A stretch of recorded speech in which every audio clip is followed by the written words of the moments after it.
Good morning, everyone.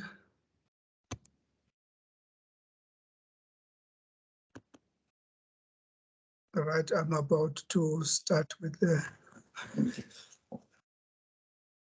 Good morning, everyone. On behalf of... Morning. Right. Let us start the meeting. Let us start the meeting. I'm going to read a statement that has been prepared by your organization, Casa, the organization which is at your service. I greet you all. We're starting now. Pascalis, you will interrupt me if people can't hear or there's any other issue that you want to raise that side. I've minimized the screen so that I can see our message. On behalf of the Independent Communications Authority of South Africa, I wish to welcome you all to the public workshop regarding the requirements for the ITP-R for complete sound broadcasting services and radio frequency spectrum licenses. The Council of the Authority resolved to constitute the committee to undertake these processes and consider pre-registration applications and make recommendations. The Council of the Authority delegated me, Lutando Npo Amendment, a councillor, to chair the committee. I am assisted by Councillor Peter Zimri,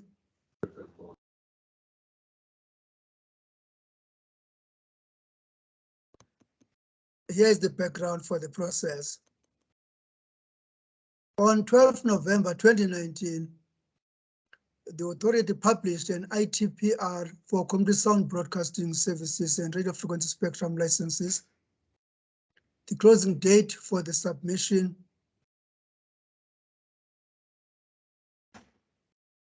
was 31st March 2020, which was extended to 30 June 2020. In terms of the 140 pre-registration notices received and assessed, only 2 pre-registration notices complied with the pre-registration requirements of the ITP-R. That is out of 140 that were received. Only 2 pre-registration notices complied with the pre-registration requirements of the ITP-R. In the complete sound broadcasting community's assessment, the 138 pre-registration notices failed to comply with one or a combination of the procedural requirements. Non-compliant areas, amongst others, NPO, non-profit organization, so to say, not registered, or not in existence for 2 years at the time of application as provided for in the ITP-R. No declaration of interest submitted. Form B not completed or submitted as required. Form P not completed or submitted as required. Need, support, and demand not demonstrated. 51% quorum for AGMs not complied with. No founding documents.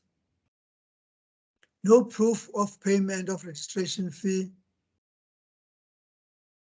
Applied for a frequency that was not published in the ITP-R and did not submit a copy of the Ecns license or signal distribution agreement. . 8 December 2021,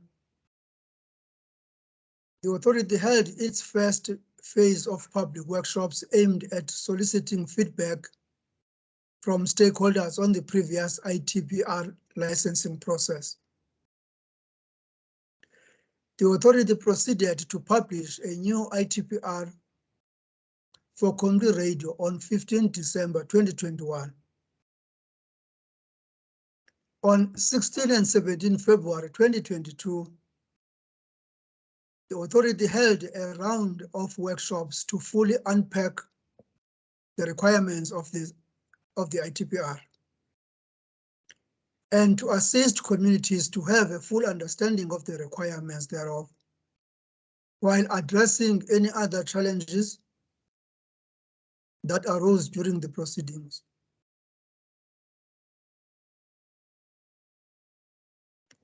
In this regard, we are providing the last window of opportunity for the communities to have full comprehension of the regulations, requirements, and the ITP-R itself. We're doing this because we want to make sure that those who will be making submissions have a clear picture of what is contained in all the regulatory documents. And that will also make our job easier when analyzing the submissions.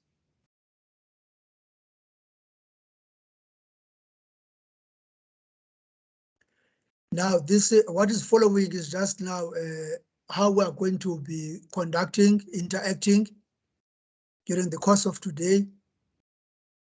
We request those who are participating to kindly raise their hands to attract the attention of the members of the committee, so that we may be able to identify. This is a situation when you want to ask a question. I'm sure we all know that there is this digital hand in this environment. Then you will be recognized accordingly. That's the hand we're referring to. And there's also a chat box that is available. Members of the committee will be following whatever is happening in the chat box. We therefore welcome again members of this interactive session, and we wish that you will pay much attention in order for the applications to meet the required standard. We're here to assist. Thank you so much. Now I'm going to hand over to one of our committee members, Pascalis, to take over. We're going to make presentations. Again, thank you so much. Over to you, Pascalis. Leaders. Thank you, Chair. Good day, colleagues. Good day, attendees. If I can request then Pumela to project the presentation, and we can kick off.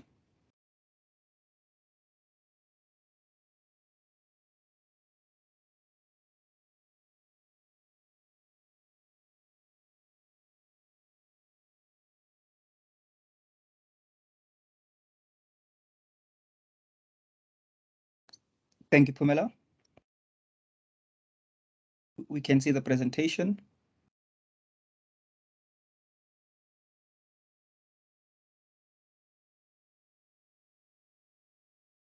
If you can just take the screen off, Pamela. Yeah, there we go. Chair, I will now hand over to Katleho to take us through the Casa Mandate and guiding principles. Thank you, Chair. Good morning, everyone. My name is Katleho Sianeho, and today we will be doing a presentation outlining the requirements for the ITP-R community sound and all the regulations that form part of it. So this is our presentation. So today we'll be dealing with the Casa Mandate and the guiding principles, the regulatory framework the licensing framework and the requirements for the ITP-R, and also will be providing the contact details of people that you must contact or may contact should you require further assistance. Okay. Going through the Casa Mandate, Casa was established pursuant to Section 192 of the Constitution and in terms of the Casa Act of 2000 as amended. And Casa is mandated to regulate electronic communications, broadcasting, and postal sectors in the public interest, ensure affordable services of high quality for all South Africans.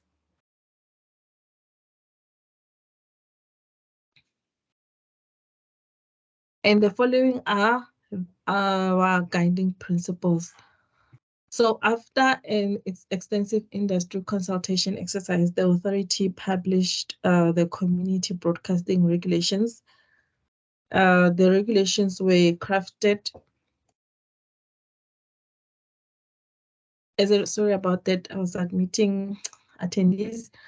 The regulations were crafted as a result of a review of the regulatory framework for community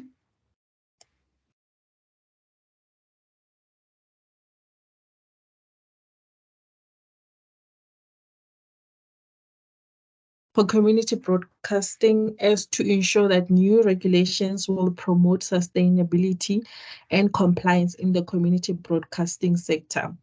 The regulations seek to issue out licenses in an organized manner through an ITP-R process. This encourages communities to be organized in their submission and to encourage NPO from the communities to take ownership of the licenses on behalf of communities and to further ensure the viability and accessibility of these broadcasting platforms.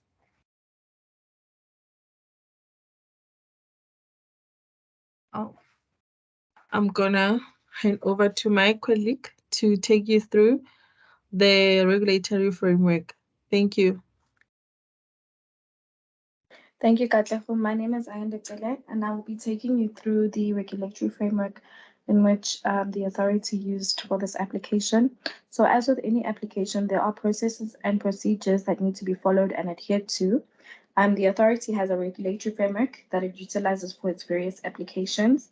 With this ITP-R, it has been crafted with a set of regulations in the form of a regulatory framework to assist in promoting compliance in the community broadcasting sector.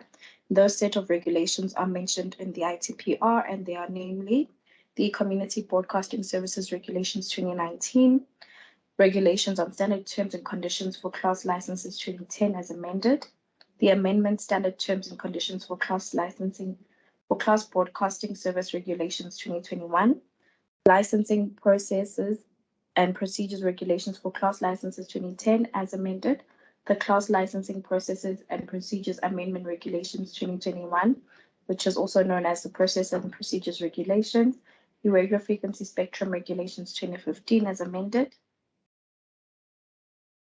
And we also have the ICASA South African Music Content Regulations 2016, ICASA South African Television Content Regulations 2016, the Compliance Procedure Manual Regulations 2011, and the General License Fees Regulations 2012 as amended. I'd like to hand over to my colleague Pascalis, who will then go over the licensing framework process. Thank you.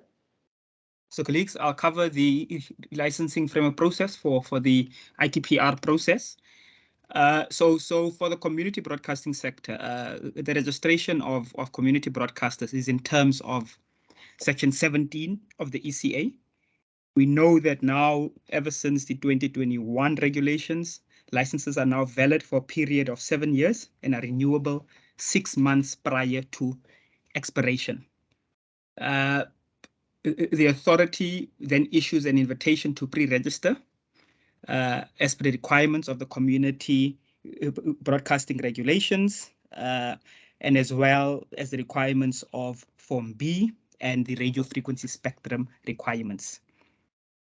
Some of the mandatory requirements is that An NPO must have been registered for at least 2 years, and they must demonstrate community development and empowerment. There are some important critical supporting documents that also needs to be submitted. That is the registration certificate, founding documents, declaration of interest, business plan, and so forth. I think all these items then will be covered in the next slide. Then we look at the requirements to provide a broadcasting service. So essentially there's 3 licenses. There is the radio frequency spectrum license, there is the broadcasting service license, and there is the electronic communications network service license.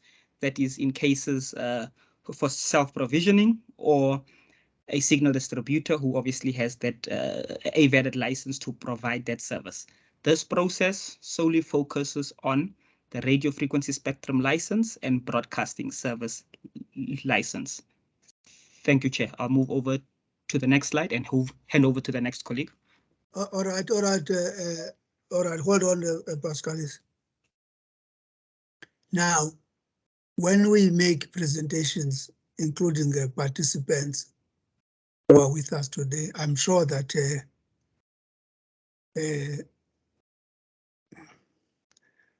I'm trying to reason how we can manage the people who are logging in and they're blocking the screen, because this is denying the people who are online an opportunity to focus.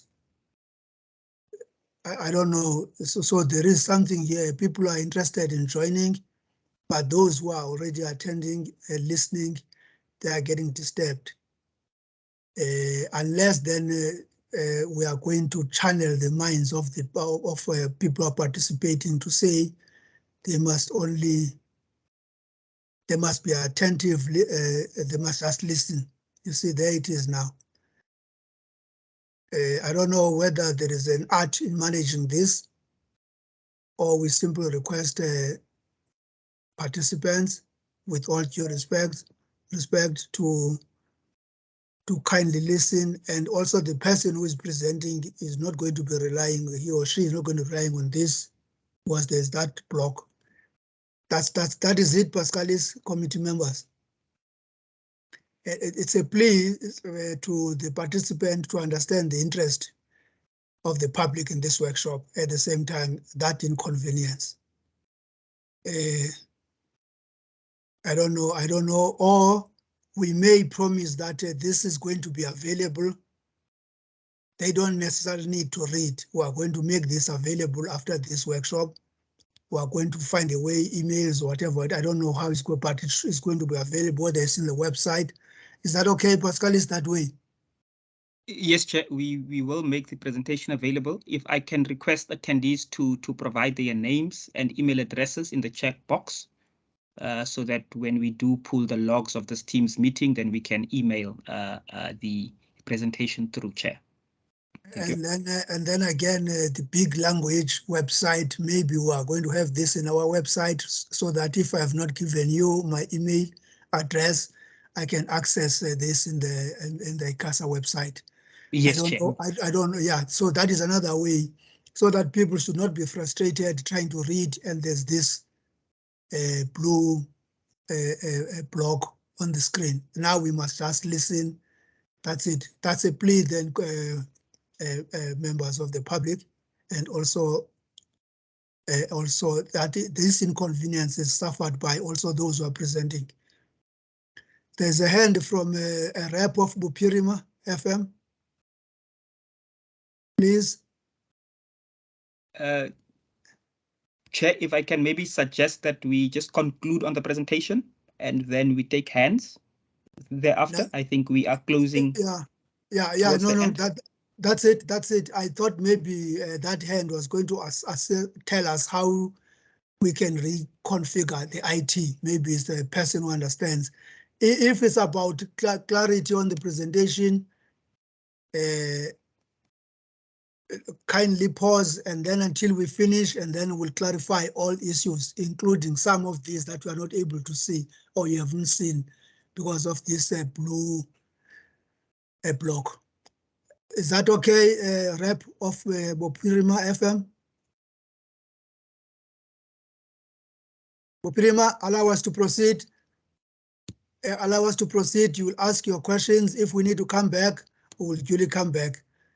Oh, that's Humutso. That's home now. Humutso, please. Thank you, Chair.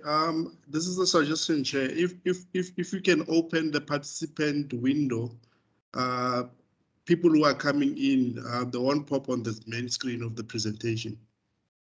They'll pop on the side on the participation window. Participants, apologies.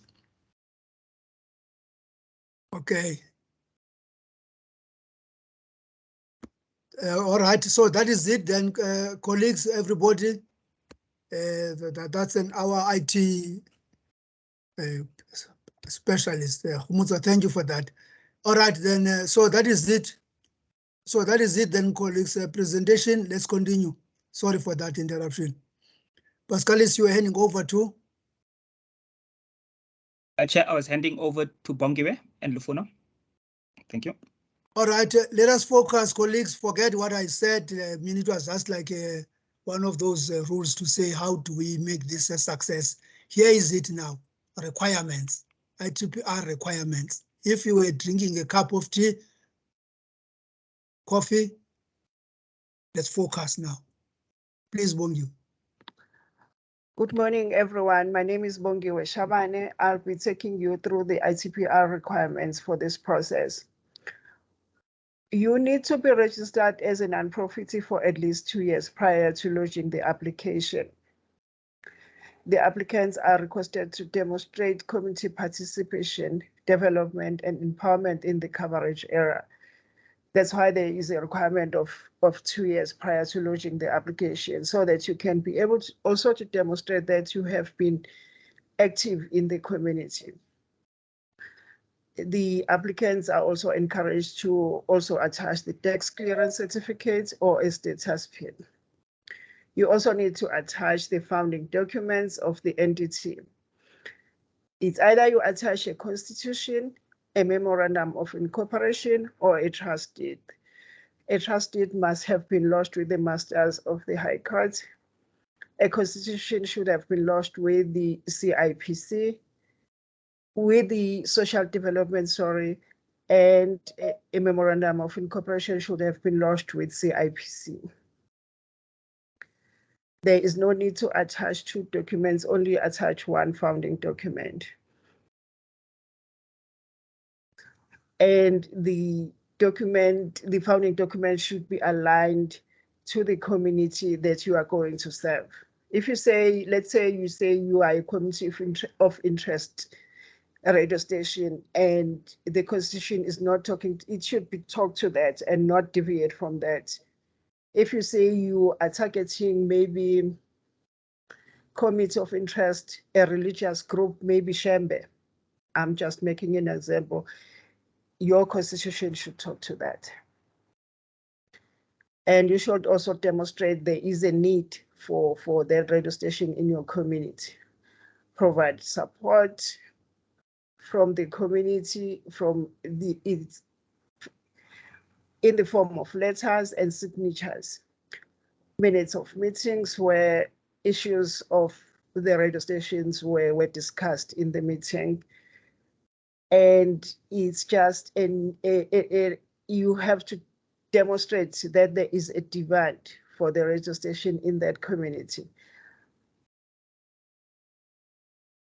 If there is another, let's say there is another radio station, how do you differentiate from the radio station that is currently in that area?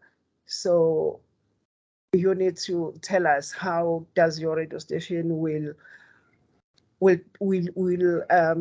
develop the community compared to the other radio station that is currently in your area. Thank you. Thank you, Bongiwe. Good morning, everyone. My name is Rufuna, and I'll be taking you through the rest of the ITP-R requirements. So the next one is that in addition to what Aswongi discussed in the previous slide, you also need to provide CVs of your board and your management. Your board and your management must also submit disclosure of interest. So disclosure of interest essentially means You must tell us what else you do outside of the radio station in terms of employment, other boards you serve in, that kind of thing. Also provide, excuse me, your business plan comprising of a 3 to 5 year financial plan. Provide project reporting on management, governance, and finances. This essentially means give us details of projects that you've undertaken as an NPO, and then they must then detail how you demonstrated your management, governance, and finance skills. Attach also a resolution authorizing the person who submitted that application to do so. Provide a programming plan, which must include your schedule, your intended format, your news provision, your current affairs, and your South African music percentage. Also include corporate governance and operational policies. There's a whole list in the ITP-R of all the policies we expect to see. Next page, please. An important one is that in your constitution or your founding document, there must be a 51% quorum for your AGMs. There must be an appeals mechanism. This is when, for example, someone applies to be part of your station, and then you say no. That person must have a way to appeal your decision to not grant them membership. So that's what appeals mechanism means. And membership clauses. I think this has details regarding how to become a member, how to apply for membership, what you must do once you're a member. There must be a clear separation of powers between management and board. This part has to do with our spectrum unit, and I'll hand over to Khumutso and Moloko to take you through this part. Thanks.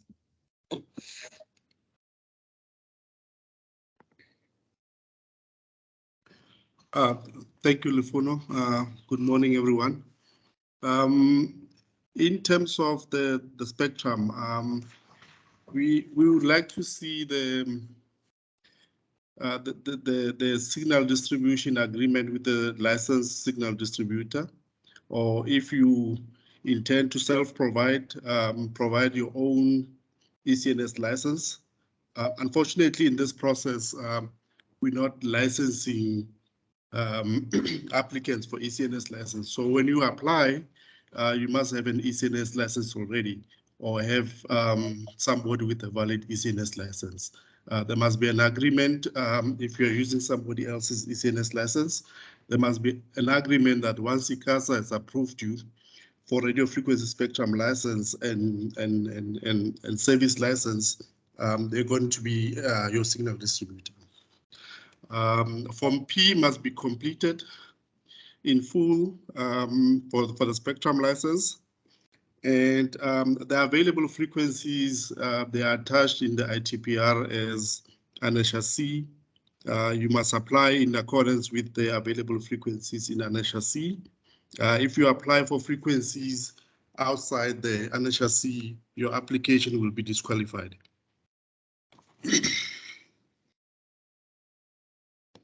In case of frequencies that are available in Annexure C, you can also tell us how you can optimize that frequency that is available, how you can best use that frequency, and you can provide the technical report or the feasibility study, how you can optimize and maximize that frequency that is available. You are allowed to do that.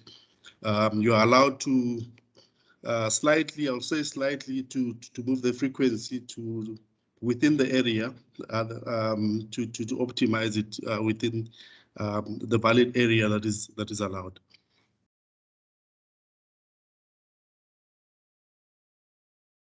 I think we can move on to the next slide. I think that's it from in terms of the spectrum is applying in accordance with the frequencies available and providing the Ecns license that is valid. Thank you. All right, there is a hand that is up already. Before we do that, because the presentation was not showing some of the detail we had concerning the frequency part, maybe when we are now going through the discussion, exchange, interaction. Then we may expect questions there. We welcome questions if anybody wants any emphasis with regard to that Form P frequency spectrum. That's it. So if there's any need for any engagement, further engagement, let's do that part of frequency spectrum. Thank you so much. There is a hand.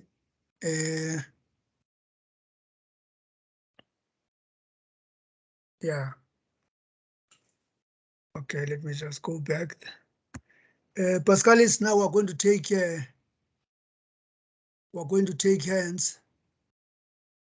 Yes, Chair. I think we can now open up a session. Okay.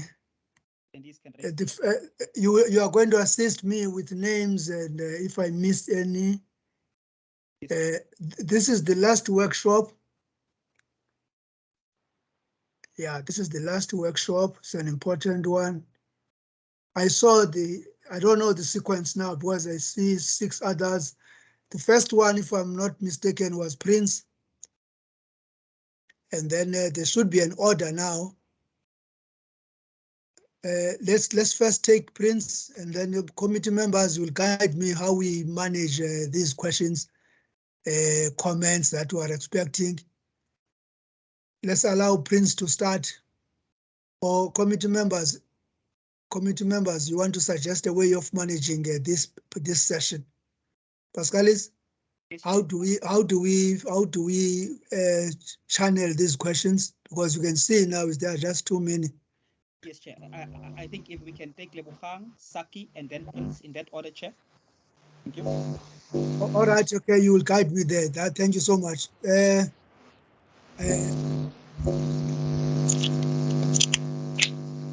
an order here. There's an order from Prince here because you were just, I don't know. Now, Pascalis is going to be reading the order of how we are taking these comments and questions. But I said Prince earlier on, and then after that, I asked Pascalis to help me. Let us allow Prince then to take the mic. And please, Prince. Very good morning, Chairperson and the other committees. I'll take this all. And sorry, Prince, before you continue, colleagues, you know it, members, you know it, everybody, when you press your mic, please don't make a mistake. People behind you might be saying things that will embarrass your station or your effort. Please, you must know that there are no, your mic is on. Even if you're not pressing it, let us just know that mics are very sensitive.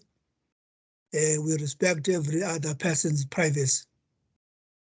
That's it, please. So Prince, continue. If there's a background noise there which you can control, so be it. This is just the networks and the like virtual environment, but we respect the privacy of members, of individuals. Proceed, Prince. All right, thank you, Chairperson. Thank you very much. I'm Npo Amendment from KZN, rural areas to say. What I want to check to the committee, Chairperson, I want to check, we just checked that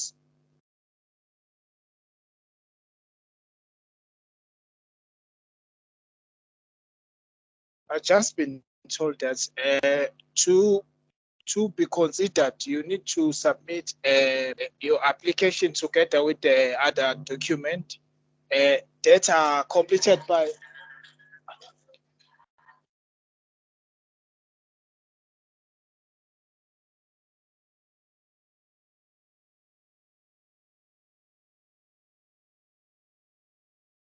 that are completed by the specialist. So I want to check if there's no specialist that assist us on completing this as we are from rural areas, are we going to be able to successfully grant the license? Or the second question is to say, what are the important aspects do you check on the application, like the support from the community, other stakeholders, or the financial viability to register?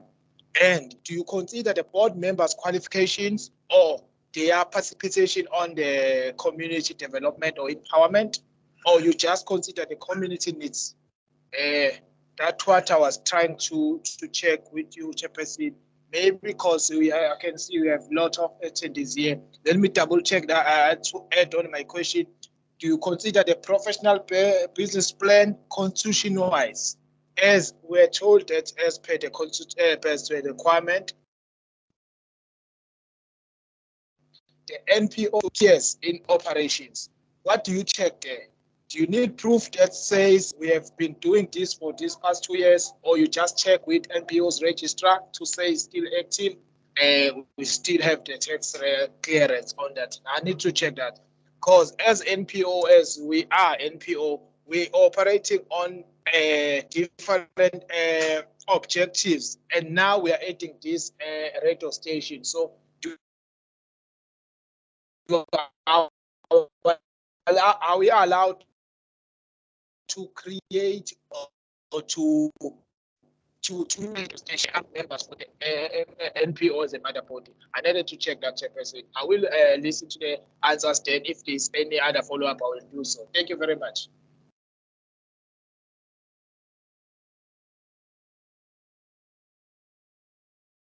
That was Prince, and then there's that list which Pascalis.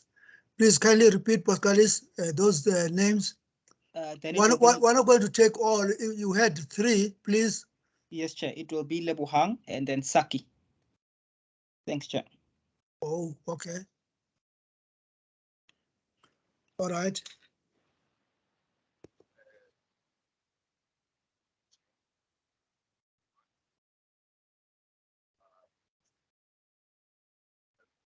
Lebo, are you having networks there? Problems? Lebo? Lebohang?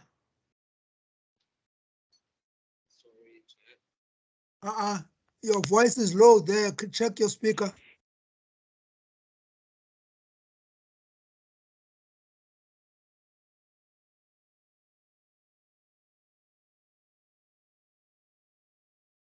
Out something. I had only an NPO was mentioned. Is also an NPC allowed, or is it only an NPO that is allowed? Thank you, Chair.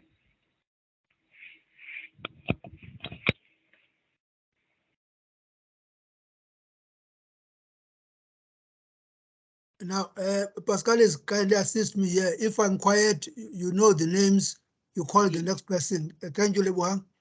Yes, Chair. The next person is Saki, Chair. Please.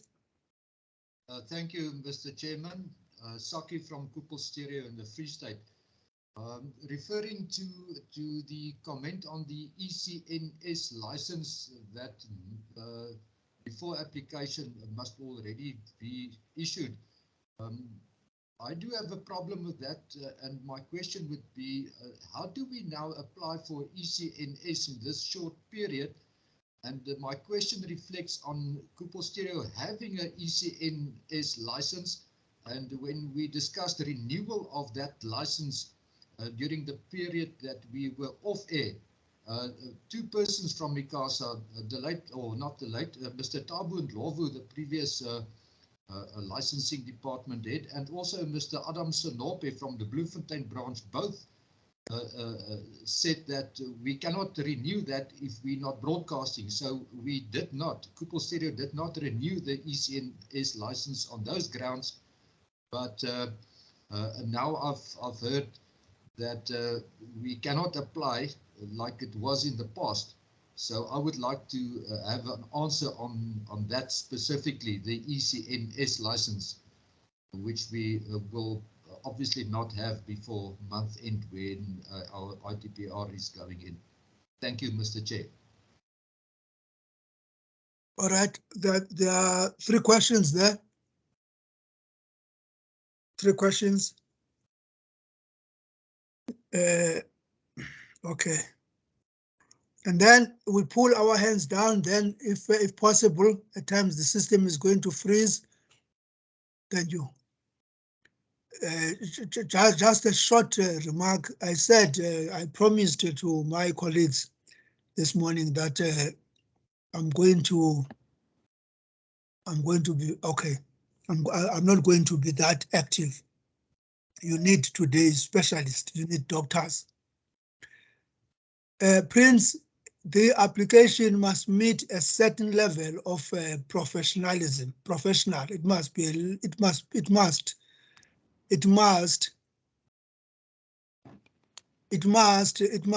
You need to really try to get help from your community, people who understand. You had you had many questions there, broad questions. But the members, this is to everybody, not to Prince. We have got this process, we have got these workshops, so that to assist you to really understand and appreciate that you need to read each and every section and respond. If we say CVs, we mean CV, board and membership, etc., etc. But you are going to get this message from the experts. But there is no way that I'm going to sit next to the crawl of my father and I do this. I need assistance. As a counselor, I cannot sit next to that crawl and do this. I would have to make few calls and ask help from the members of Ecns if I were to do this. So it is a very serious process, members of the public. It's not for Prince, it is for all of us. Otherwise, we are repeating the dismal failure we had. 140 applications, request, only 2 managing. Okay, let us respond, members of the committee. There were those questions. One is from Prince. KZN is not only about Prince and KZN. Those questions are relevant. They are broad. They affect everybody. Pascalis, help us channel the questions. Members, you may raise your hands. You may take them in any order you have heard those questions, 1, 2, 3 questions. Well, broad, not 3, but 3 people asking. Help me, Pascalis. Thank you, Chair. I saw a hand up by Mr. Mutsepe, but I think I will respond to some of the questions first. Chair, I think speaking to what Prince or the question Prince had asked, I think it again speaks to, you know, applicants paying attention to detail, applicants sitting down and really reflecting on the requirements of the ITP-R chair, so that their submissions, they put the time and effort into making submissions, Chair. You do not necessarily need a specialist when filling out the forms. You know, you need to engage with the community. You need to gather your support from the community, Chair. You need to gather your relevant registration documents from CIPC and so forth, Chair. And I think the next question was, what do we consider? Do we consider board members' qualifications? We don't necessarily consider board members' qualifications, Chair. I think what needs to be submitted, obviously, is curriculum vitae of the board members and senior management. There is a sort of consolidated checklist at the end of the ITP-R, Chair, that gives a high level as to what are the requirements that we are looking at. And the very first one is registration for at least 2 years, having demonstrated community participation, Chair. There's a tax clearance certificate that is needed. There's the founding documents that is needed, Chair. There's the letter of support from the signal distributor. Form B and Form P completed completely. So I think I would urge the attendees to really go through the requirements of the ITP-R, Chair. I don't know if any of my colleagues can add on to this, but I think I'll move to Lebohang as well. Yes, an NPC is, you can also submit your application with an NPC, and as well as a community trust. So it's NPO, NPC, and a community trust. And that is captured in the ITP-R as well, Chair. Then the question from Saki, Chair. So I think if we reflect on the period that the ITP-R has been published, Chair, we published this ITP-R in December 2021. The closing date is the 30th of June. I think that is sufficient time in order, for a prospective applicant to first approach the authority and then apply for an ECNS license, while also trying to make submission or preparing the documents for the ITP-R, which obviously we know now is closing on the 30th of June, Chair. So I think that's about 6 months. And I think during that time frames, licensees or interested stakeholders can then have the necessary applications or submit the necessary applications to the authority, Chair. Like we had said, there is also another alternative whereby you then approach a signal distributor to carry these services on your behalf, obviously provided that they have the necessary license as well. It's very important that licensees or applicants actually confirm with the signal distributor that they are licensed to provide a service in their area of interest. So you will have, for argument's sake, the likes of Centec, who has national coverage. They are able to provide ECNS services to the entire South Africa. Then you got class ECNS license holders who only provide services to your local municipalities or to your district municipalities. So if you then approach a signal distributor who has a class license and is only licensed to provide those services in Joburg Metro, for argument's sakes, and you are providing your service in Tswani, then obviously there is an issue, Chair. Thank you, Chair. I think I can give the floor to Mr. Motsepe as well to further elaborate. Thank you, Mr. Adams.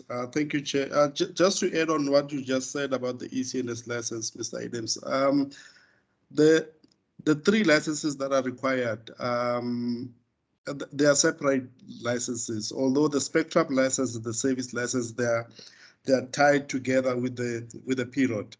But the ECNS license is not tied with the spectrum license and the service license. So you can renew, just to answer Saki, you can renew the ECNS license anytime. There shouldn't be any issues in renewing your ECNS license. Unfortunately, the ECNS licensing is not part of this process, but there shouldn't be any issues renewing your current ECNS license. Thank you.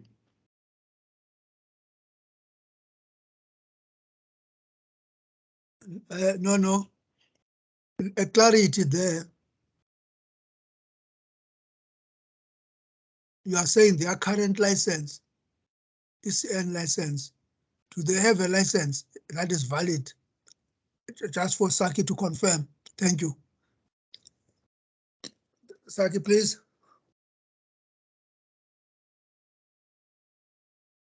Unmute, Saki. Thank you, Mr. Chair. Like I explained earlier, we had the ECNS license. It has in fact expired.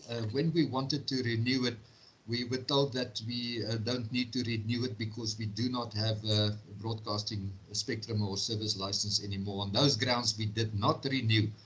And I do appreciate the fact that there was a 6-month period now mentioned in which we could have applied.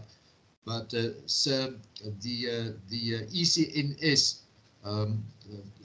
necessarily or necessary for the application or for the application to be granted, we did not know about that fact.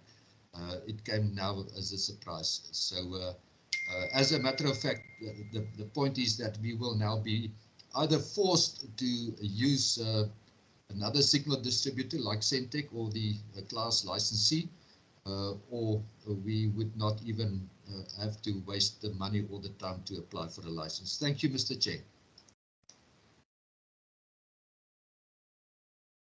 Okay, all right, thank you. Pascalis, please. Yes, Chair. I think if we can also then recognize Ndondo, Chair. All right. Thanks, Chair. Please. Thanks, Chair. Good morning, all in the call.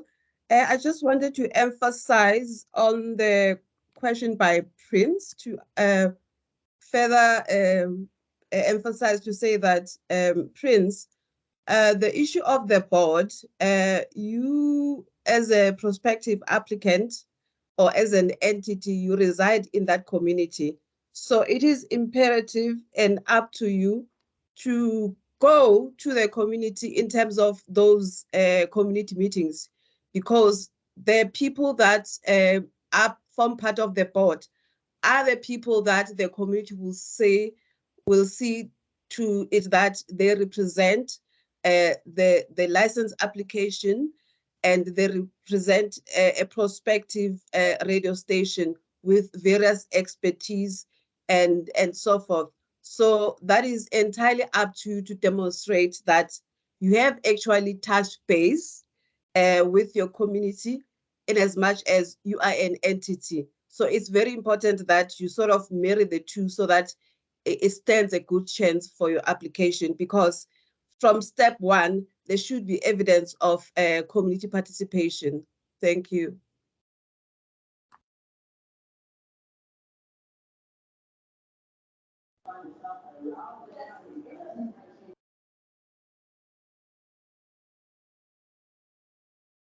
Pascalis, don't get lost. There's a hand there, Sagi. That's an old hand, eh? Yes, Chair. I think we can take the next set of questions, Chair. Sbu, Tabang, and Quinton, in that order, Chair. All right. We will check time, Prince, end of this, and you will find that some of the questions you have in mind are going to be asked by other people. But when we close, we'll check whether we've covered the ground you wanted us to cover. Let's go for the next set of questions. Please, Pascal. Are you reading the name? Sbu, Tabang, and Quinton. Thank you. Okay, please. Greetings, Chair, members of the committee and members of the public. Thank you so much for these workshops that you are continually giving us so that we are able to meet the requirements. One question that I have is that, can you please explain to me what is it that you actually need with that 51% quorum? What is it that you need there? Can you please clarify on that? Thank you.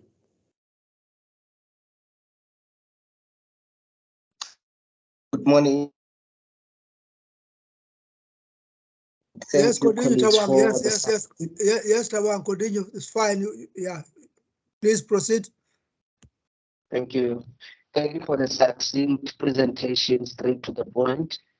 I am only checking on I think the person that was doing the presentation about frequency spectrum spoke about optimizing the frequencies. Is this just the normal way of using it for broadcasting purposes, or is it extending it beyond just for broadcasting purposes? What does that mean? And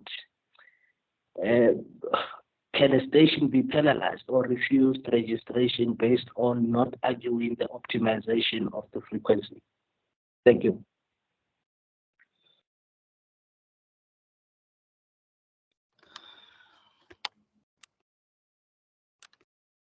If you can lower your hand, Tabang, and then we hand over to Quinton. Thank you. Thank you, Pascalis. I just want to make sure, can you hear me? Yes, we can. Thank you. Okay, now I just want to add on to a question earlier asked about, there wasn't a lot detailed about NPCs. A lot of emphasis was placed on NPOs. And I need you to maybe just inform me and correct me if I'm wrong. With an NPC, in our case, we have the board of directors of the NPC. So when we apply as the NPC, and we have to complete the organogram part of the application. We state there that the board of directors of the NPC acts like the board of management in an NPO, and then we give you the operational team, which is a day-to-day team, station manager, programming, marketing. Am I correct in saying? If not, please correct me. The non-profit company, it's got its board of directors. So am I correct in saying that in that instance, does it act as the board of management, if I can use that? That's the one question. Two, in our case where we have an ENCS license, I just want to confirm, is the period, the valid period of an ENCS license, in the past it was 10 years. Is it still 10 years? I understand that the service license period is now increased to 7 years and no longer 5 years. So I just want to confirm, is the ENCS license still valid for 10 years? That's my other question. Then also I'd like to know, we have a Class Ecns license for a specific municipality. But now we want to apply for the district footprint. So when we are in a different municipality, would we need to utilize a different ENCS class holder in another municipality within our area? Thank you.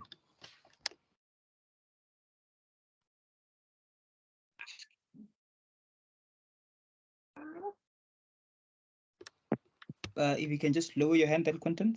Thank you for the questions. Yes, I think we can open up the floor for some responses. I think I'll tackle a few before we hand over to colleagues.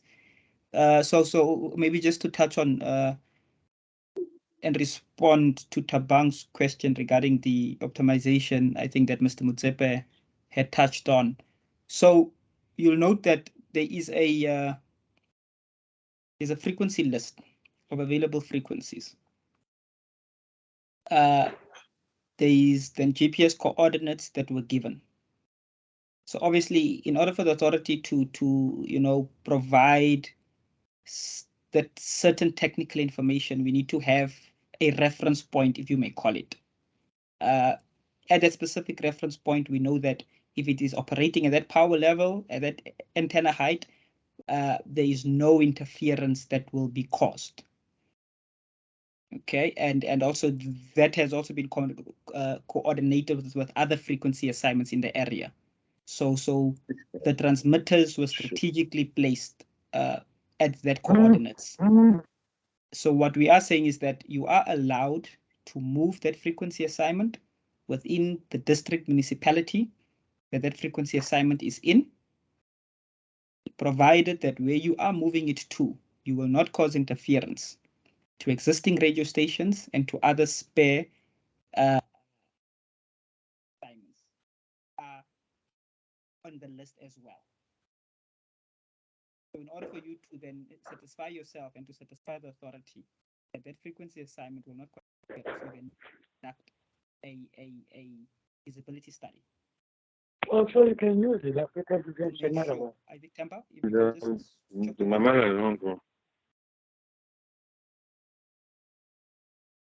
yes, so you then need to conduct a feasibility study to ensure that that frequency is not causing interference.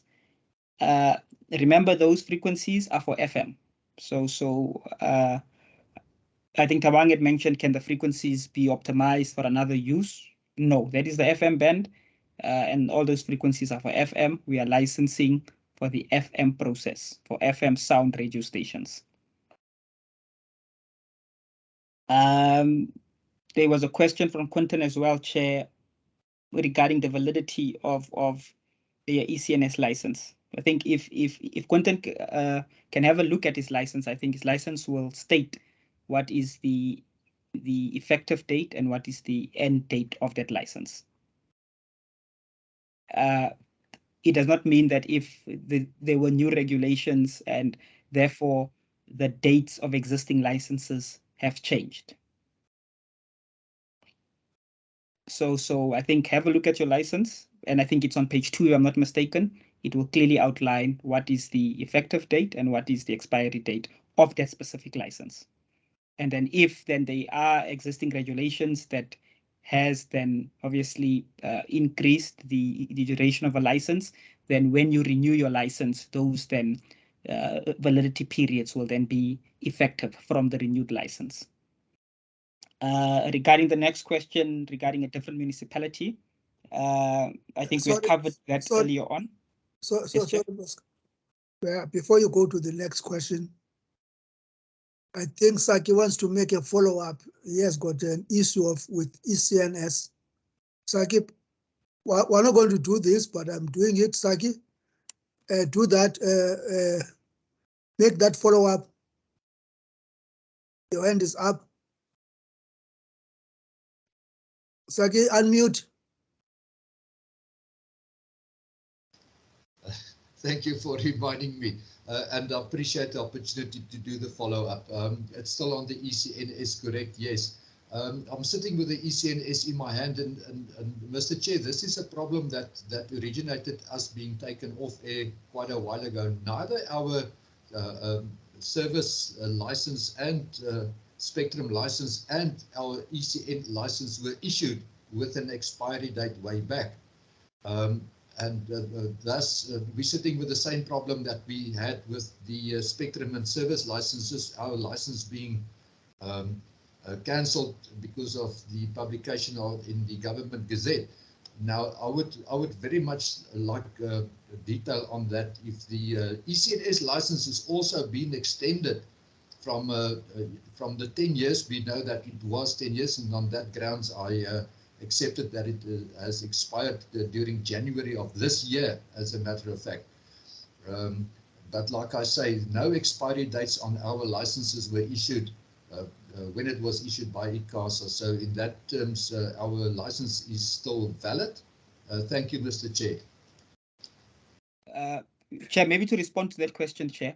Yes, Saki is correct that there might be some licenses that do not indicate it in the way in which he's mentioning, but what those and especially for the first licenses that a licensee might have, that license will say that the license is valid from the date of signature and it's valid for 10 years.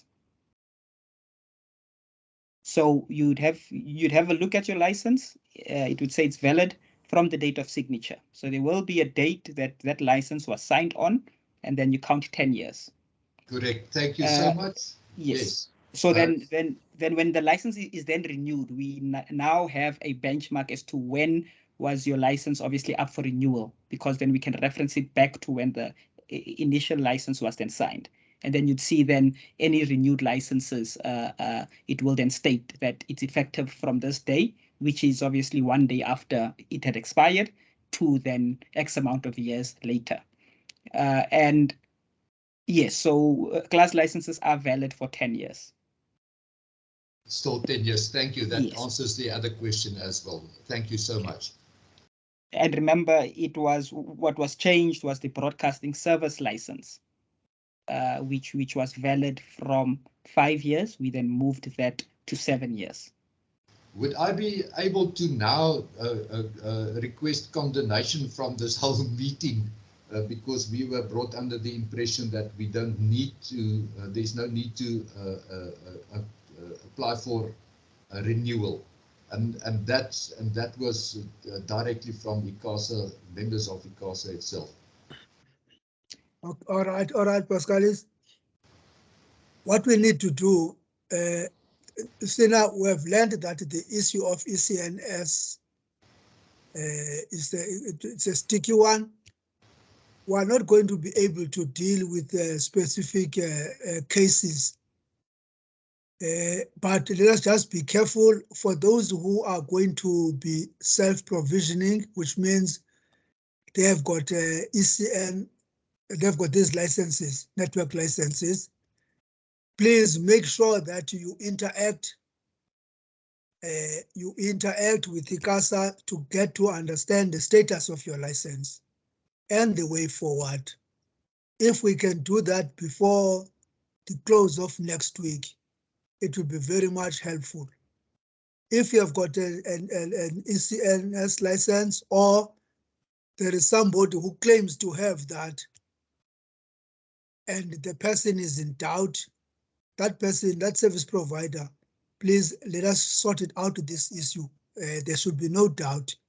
By close of business next week, you should be, as a potential registrant applicant, you should be comfortable next week that you are relying on a person with a license. Because there are so many nuances here. Saki has got, his own case there.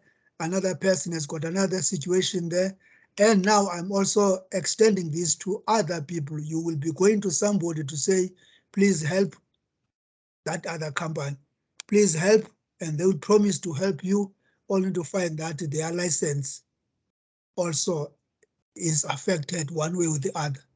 Maybe that's the best way of dealing with this license, this specific license, the network license. But I'm not closing the window. We have got people here, committee members. Pascalis, Khomotso, you may take the floor, or any other member, including compliance, to say something about these licenses. We are here, this is the workshop to clarify all issues, but you will get all these specific cases and cases and cases. And we're not answering on behalf of the licensing division per se, what the communication that was sent at that time. Khomotso, do you want to take the floor, or any other person? Thank you, Sagi. And I don't know whether it's Tabak who asked this question about, is there any other member? Pascalis, you may continue. I've not silenced you. Help us. Quentin, Yes, sorry. Chair. I see Mr. Mutsipa's mic is flickering. I think let's just give him the floor and then we can continue. I didn't see it flickering unless you are sniping him to flicker. Yes, Chair. Thank you, Chair. Maybe just to help Saki, because currently now Saki, he's got a special event license, and with that ECNS license, and I think he's also self distributing. Now I'm questioning the status of his ECNS license, because now it is a problem, because if he's providing providing a special event services without a valid ECNS license, now we need to look into that, because ECNS license is you can provide any other services, not limited to only broadcasting services, any other network services with that license. And you can also do self-distribution to other licensees as well. Now I'm starting to question his special event license, whether the ECNS license is still valid in that license. Okay, Khomotso, right, leave it there. What we're doing here today, that's why I said each and every, there are situations here, nuances. You see, when you call a radio station in the morning and then somebody is there, there are people who will say to you, we will take your number or contact us off air. It is because each and every case is like this, like that. So we have got ECNS service providers, those network licensees. They are the ones who are going to help you. This is all I'm referring this. I'm making it general now. ECNS service providers, they are going to help you. They are there. But you must know that their licenses are relevant for your area. That's one. We have heard this already this morning. It's not everybody. It might be Johannesburg, it might be Tshwane or Pretoria by any other name. Tshwane, Metro. That's how we license Tshwane. And then we've got Johannesburg, that's a Metro, another class. That they are so close, you are not going to go to somebody who is in Tshwane license to cover. That's what Pascal has said. License to cover Tshwane. And then you want that person to cover Metro with that. That person is unfortunately disadvantaging your application. It's not working. we may be just too close, Tshwane and Johannesburg Metro, but it's not working in this process. So you need a proper service provider. Be careful. That's one. And those service providers. Number two, you have got your own license. Your license must be also credible. That's number two. Your license must be a proper license. You must be properly licensed, etc., etc. That's why I said before close of next week, Friday, which may be Friday tomorrow if you wish, kindly get to know what is the status of your license.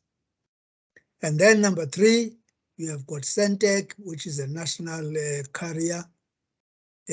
Whilst you are sorting out all your other issues, your stopgap might be Centec. And then you submit. And then you will say whatever you deal with Centec, it's a contract between Centec and your station. I'm not marketing Centec. Maybe there's another person who may also assist you. So those are three. Maybe there's 4 and 5. I don't know. Centec, national carrier, yours, your own license, and then number 3, any other service provider. But be careful with that any other service provider. It must be a license that is good, etc., etc. All right, so that is it then. Frequency spectrum. Pascalis, take us to the next. I hope those 3 were all answered now. Those who asked, it was Quintin, Tabang, and I think it's Will. Yes, Chair. We still need to answer a question from Sabu's Chair. So regarding the 51%, 51% quorum, Chair.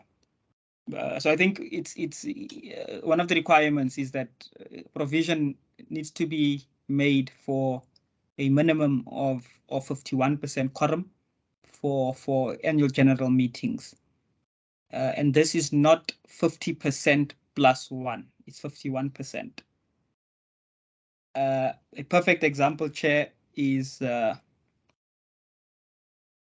if you look at an instance whereby there's 300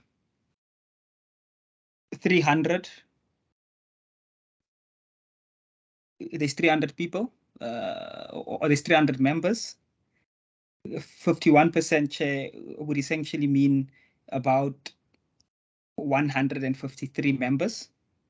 Whereas if you worked on the 50% plus 1, Chair, we know 50% is how 150, then all you need is 1 additional person, which would be 151. So it's that difference whereby 51% would then be 152 or 53 people, whereas 50% plus 1 would be 151 people. And I think it's important that applicants or pre-registrants make that distinguish that our requirement is 51% and not 50% plus 1 more additional person. Thank you, Chair. I think we can then move over to the next set of questions, Chair, unless there's other colleagues who has inputs onto this. Now, I don't know whether Quintin is not satisfied with the NPC or wants something. Yes, Chair. Thank you so much. No, my questions wasn't answered, Chair. Which one? Is it NPC? No, yeah, no, I asked the NPC as a board of directors as opposed to an NPO who has a board of management. And I asked if the NPC, and I was specifically referring to when we do the application, there's a segment we ask for the organogram of the radio. The NPC then acts as the board of directors, of which there is. Then we go to the operational team. That was my one question. If you can correct me if that is so. You answered the question with the period of the ENCS, which is 10 years. Thank you for that. I also asked if your class ENCS license is for a local municipality, but you would like to apply, for a frequency as part of your district, but your ECNS license says local municipality. when you apply for more than one frequency, the one is it's part of the district, but it's on the other side, and there is a frequency available, must you now have a different, must you have an agreement then on that side where you don't have a ENCS license? Thank you. Chair, so yes, I think your understanding is correct when it comes to the organogram.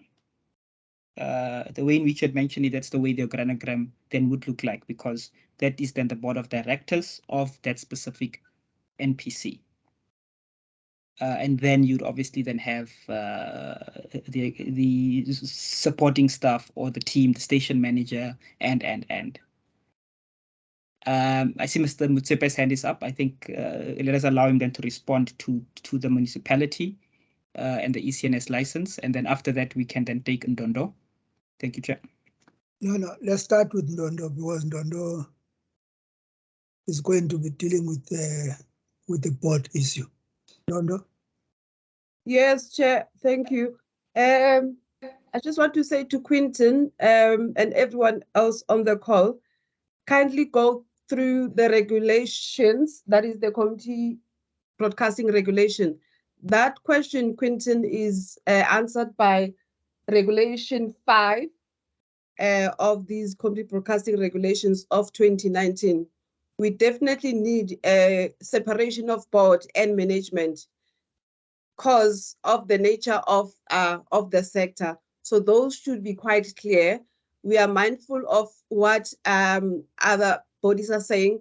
However, in terms of acquiring these licenses, kindly you refer to these regulations because they are direct and they will actually assist. So those two structures are quite essential in the running of the organization.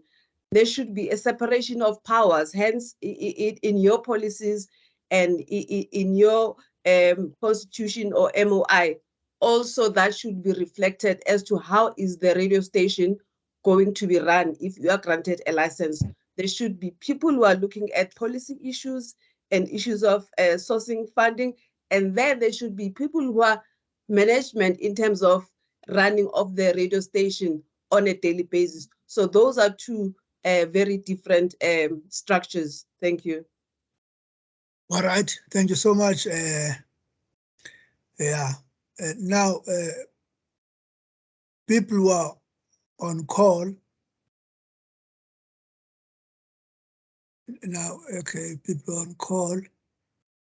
When there are problems there, why we have got these new regulations, why we have got this stricter regime now, stricter, yeah, strict. Why it is no one there. No matter this guy, yeah. Now, all right, we have got strict rules now lately, because as you know, there are problems, fights and everything. The people who are on call today are visionaries. This is your vision. And then later on, we are going to employ people who are going to be like a program producer, etc., technician. Yeah, that level. What we do see at times is, because you are visionaries, you are going to be in the board, you are going to place yourself in that board because you are a visionary. 6 of you, 4 of you, we are the core of that board. But because you are a visionary, you also want to influence the program. We may find your name as a program director. We may find your name as a station manager because you want to control that radio station. It's your baby, it's your vision. Dondo is saying separate management from board, so that if you are a board member, you can see to it that the policies that are capturing your big vision are properly implemented. You are not going to be a referee and a player. Otherwise, there's going to be war in that radio station. Kumotso, please. Thank you, Chairperson. Just to answer Quintin quickly, with regard to the ECNS license, he's got two options. He can either amend his ECNS license to cover the whole district from local municipality to a district municipality, or he can find another ECNS license holder within his district municipality. So he's got two options there. He can either amend his existing ECNS license from a local municipality to a district, or he can find another ECNS licensee within the district. Thank you, Chair. Okay. All right. That's it, members, colleagues. Yeah, let's run fast. This is the, we have got a few days before that deadline, but your applications must be good. Let's do it very, very fast, whatever plan you are doing with that network license issue. Pascalis, over to you. Thank you, Chair. And I think maybe just to add to what Mr. Motsepe had mentioned is that as well, I think what Quintin needs to remember as well is that the maximum coverage area for a class license is a district municipality.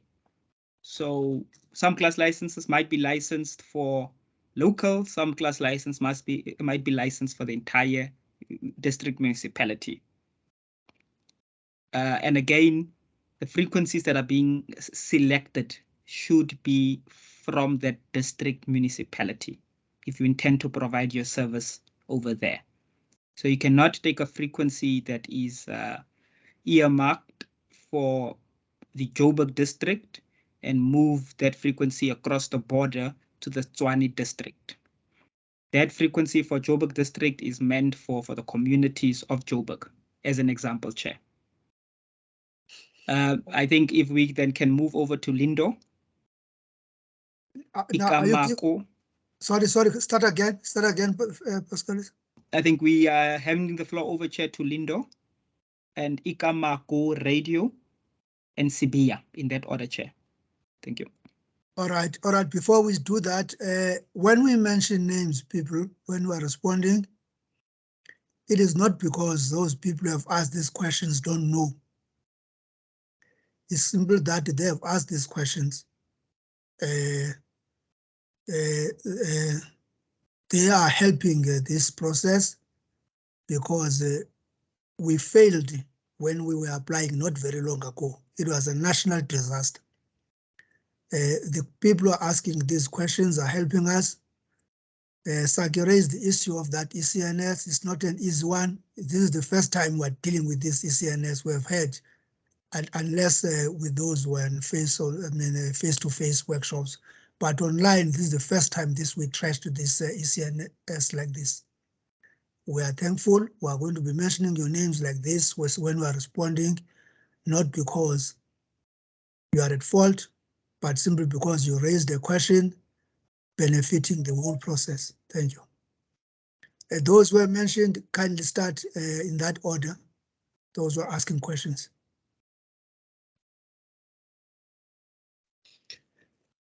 Please, who is the first one? Is it the FM, Ika? Who is no, the Chair, first one? That is Lindo from Radio Langa. Please start, unmute. We need every second of this time. Please unmute.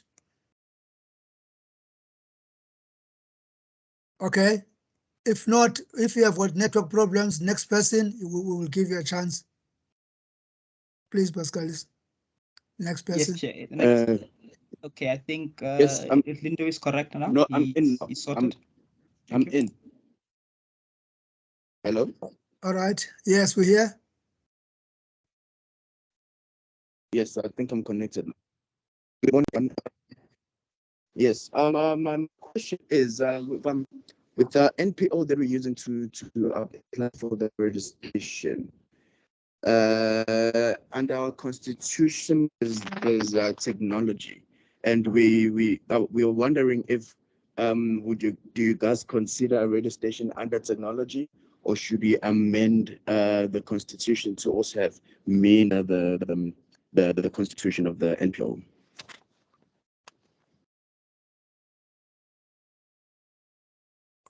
Okay, Pascalis, manage the process. Next question, or if you want clarity, you do that. If you want anything from Lindo, or else Pascalis move to the next person. Yes, Chair. I think if maybe Lindo can just repeat the question, Chair. I think it was a bit distorted unless other colleagues managed to get the question. And then after that, we can move over, Chair, to Ikamago and then Sibia. Lindo, please come again, please. Bear with us. Come. Your constitution. No problem, no problem. My question is, yes, the NPO that we're using to apply for the radio station, it has technology. And would ICASA consider our radio station as under technology, or should we amend the whole constitution to have media as well, media and broadcasting? Now, what you mean by that, Lindo, is that your NPO is its core business, nature of business is either promotion of technology, access to technology. Is that what it is? Correct. Now, what is the relevance of radio then in that regard? Yes, that's Okay. the question. Yes. Yeah. Okay. All right. Thank you. And Next. then, yeah. And then I've got a second question as well. We're already running as a community online radio station, and we have proof of listenership. We've got contracts in place with big entities, etc., etc.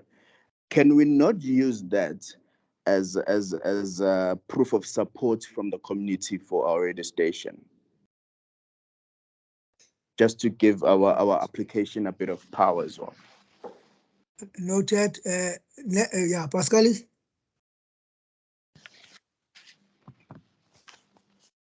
Yes, Chair. I think we can move over to the next question, Chair. Okay. To Ikamuka. Oh, thank you very much. Thank you very much, Chairperson. My name is Lulamo from Icamago Radio in East London, the Eastern Cape. I have two questions with me, Chair.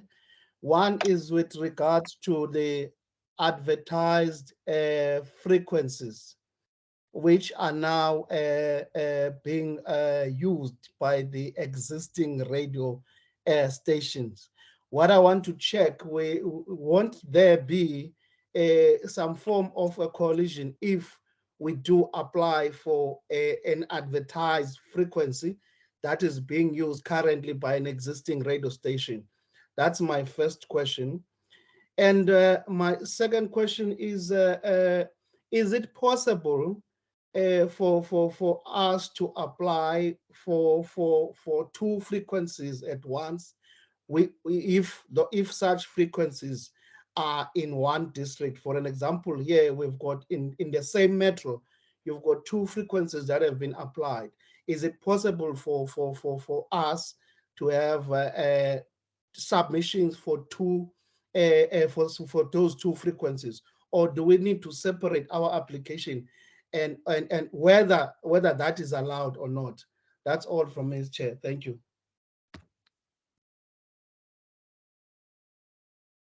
Okay. Next question. Then we move over to Sibia, Chair. All then right. you can respond. Thank you.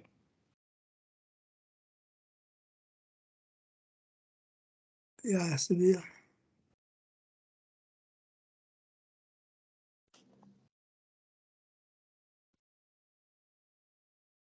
Sibia, connect, unmute.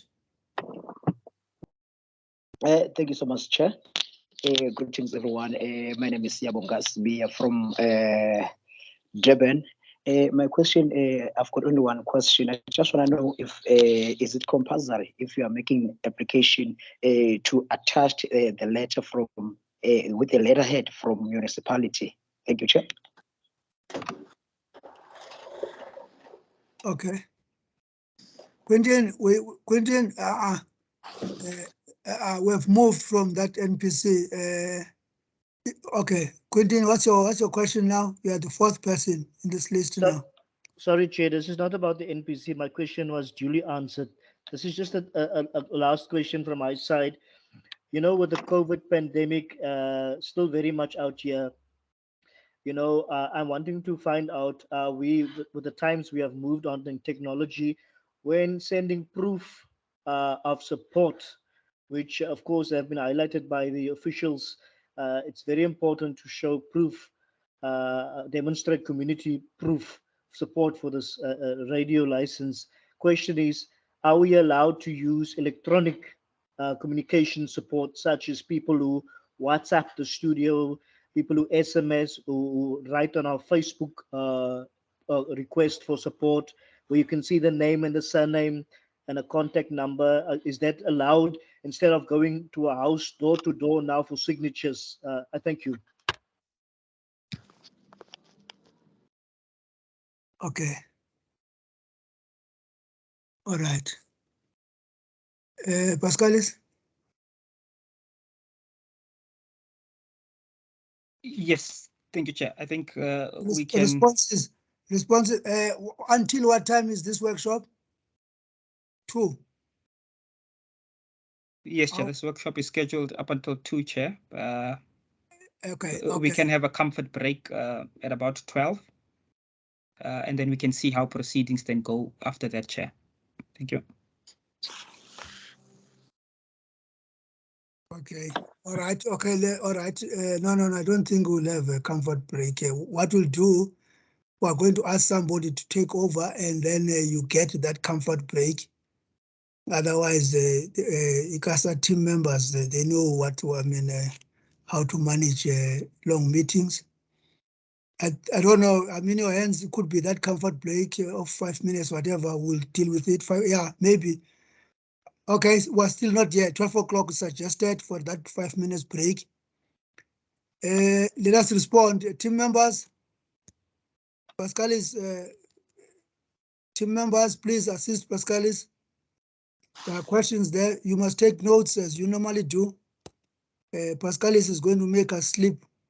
Pascalis, let's start with the first one. First questions. That group. Yes, Chair. I think the first question was from Lindo. If I can request maybe Ndondo Lufuno to respond to that one. Regarding the amendment of the Constitution, where technology is mentioned, and it does not speak to media and broadcasting, Chair.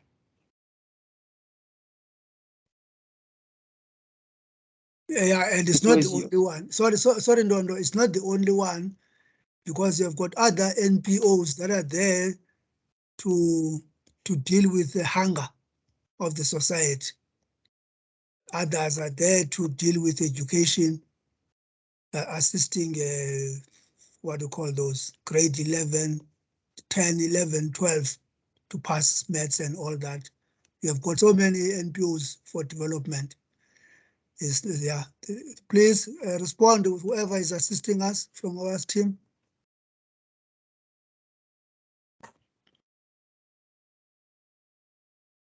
Please.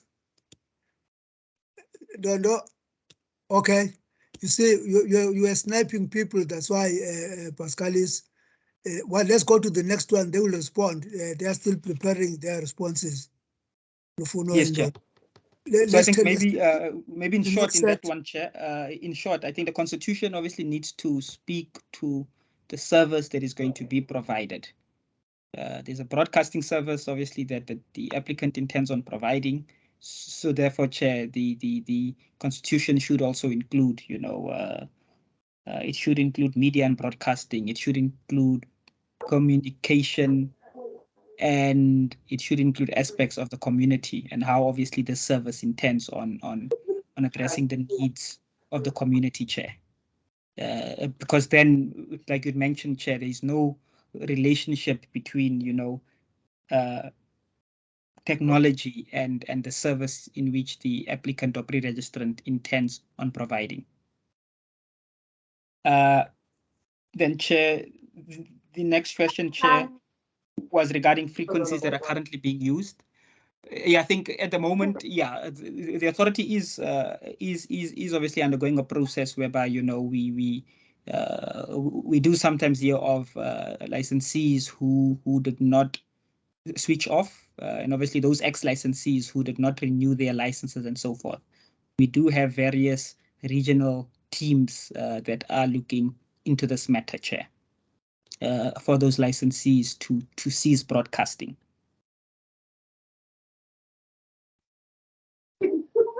And then the next question, Chair, was from Sibia regarding the letterhead from a municipality. I would assume, obviously, if an organization like a specific municipality is supporting your application, that the communication that they send to you or the form of support would obviously have a letterhead because it is coming from that specific institution. So we do welcome, submissions that are put on letterhead because it will speak to the authenticity of that support, Chair. And I think the last question was from Quinton, Chair, regarding the proof of support. I think, yeah, as authority, we obviously support any sort of innovative ways in which we can, get support from the community, Chair. So it can be online, it can be, a Google Forms list that is sent to specific members of the community, Chair. We know that in the days of COVID now and Chair.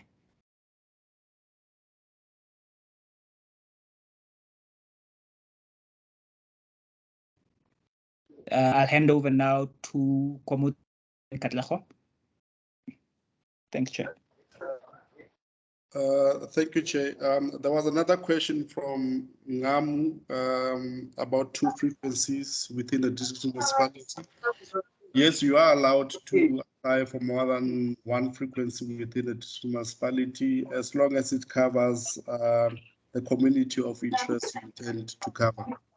So you are allowed to apply for more than 1 frequency within the district municipality. Thank you. All right. Sorry. Are we done with these questions? Chair, I just want to add to the one that they were asking about online and online radio. Just to add, if they can use proof of support from that.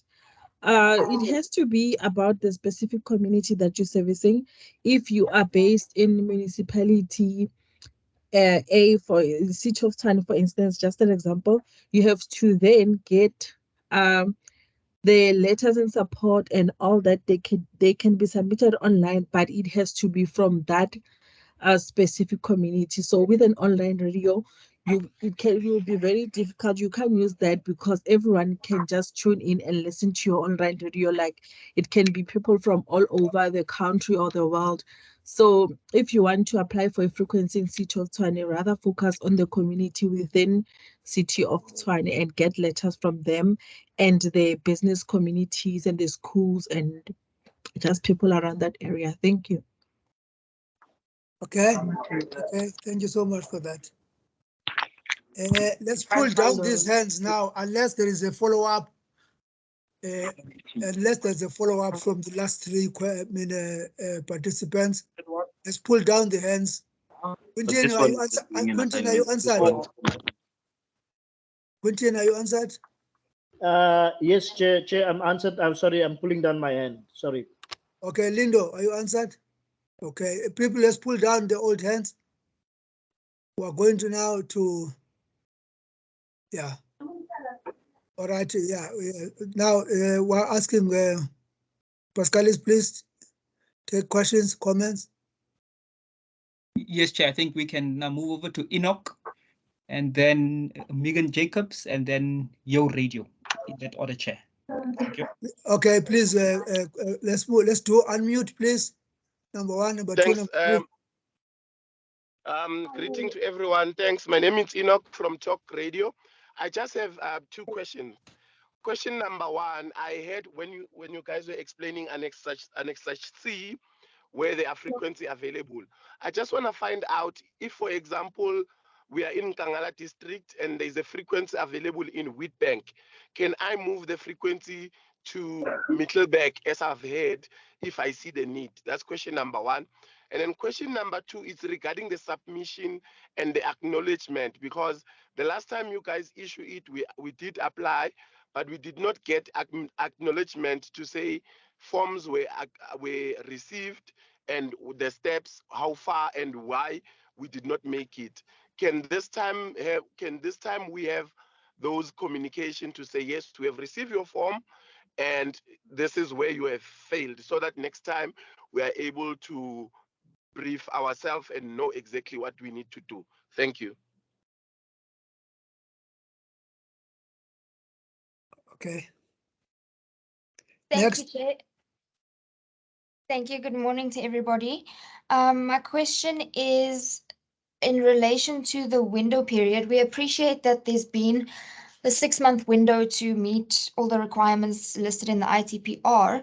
For those of us who foresee that we won't be able to make the end of June deadline, can ICASA confirm when the next application window will be opened so that we can perhaps work towards satisfying the requirements for the next window? Thank you. All right. Next one.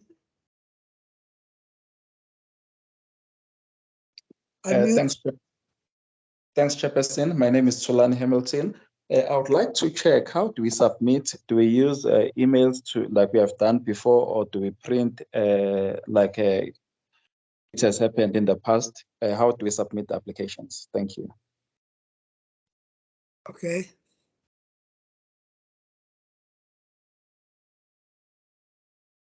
All right. Next, Pascalis. Team members, please help. There's a first question. First question. Yes, Chair. Maybe just to tackle the very last question, Chair. How do we submit? I think if you have a look at the invitation to pre-register, paragraph 15 says that pre-registration notices must be addressed for the attention of the executive, licensing and compliance, and must be submitted to the following email address. And the email address is ITP-R ITP-R@icasa.org.za. The closing date for submissions for pre-registrations shall be at 16:30 on the 30th of June. So that is the manner in which, Chair, the application needs to be lodged. I think we can all appreciate that we were in the time of COVID when this ITP-R was published. So we made provision for online submissions to prevent, applicants in hand delivering the applications, Chair, to actually manage the COVID-19 pandemic. So there is an email address that is provided, Chair. The next question, Chair, was from Enoch. Can I move a frequency? I think again on this one, Chair, is that you can move your frequency within the district municipality in which that frequency is in. We have provided GPS coordinates for the reference site where this specific frequency assignment was coordinated from. And I think all that applicants can do is just copy and paste those GPS coordinates into Google or into Google Maps and so forth, and then you get the exact location. From there, you can then determine in which district municipality that frequency falls under. And if in this example, I heard Witbank and I heard Emalahleni, if I'm not mistaken, then you can see if those two areas are within the same district. If so, you can then apply for that frequency. Like we had said, obviously, there is a feasibility study that you obviously need to do to ensure, to satisfy yourself and the authority that that frequency where you're moving it to, you will not cause harmful interference to existing broadcasters and to the other frequency assignments that are obviously also published in the list, Chair. We know that, in some areas, the network is quite congested, and any slight move will cause interference. So hence why, again, it's very, very, very important that we do not cause interference and we do the necessary research and groundwork. If you might think that you're moving a transmitter by 2 kilometers and, it's in the same area. The topography where the current transmitter is and where you're moving it to, it might be different. The antenna heights as well, that might change, which then affects, and you might be moving it closer to another frequency assignment that is on the same frequency, and that then will cause interference to that existing licensee, Chair.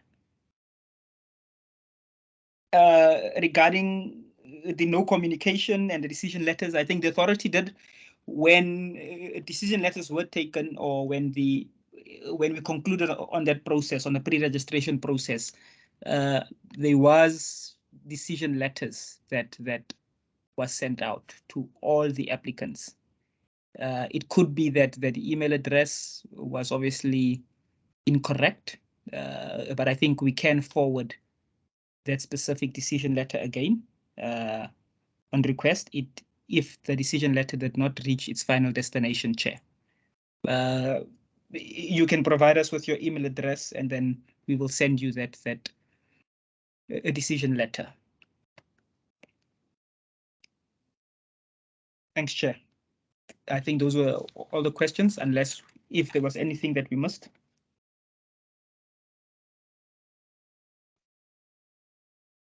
Hi, everyone. There was also a question regarding to confirm the next open window from Megan.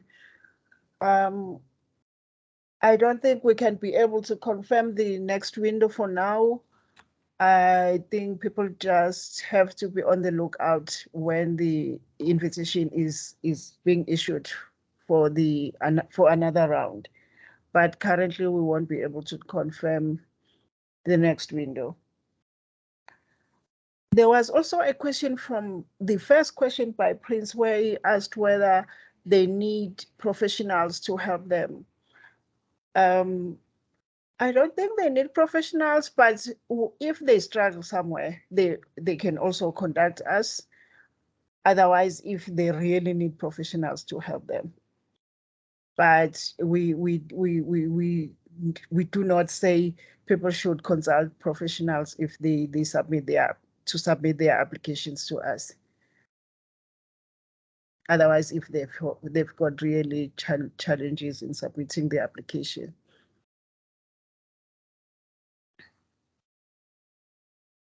Thank you, Ms. Bongs. And I think, Chair, maybe just to add on the question as to when will the next round be opened.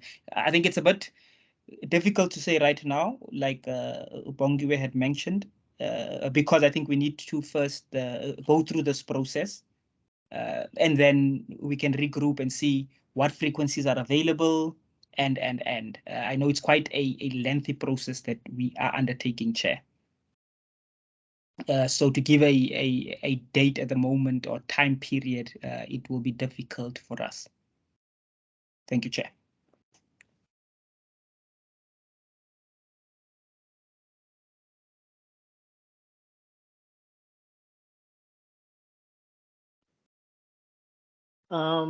Pascalis, may I ask a question, please? Through you, Chair. Yes, you may.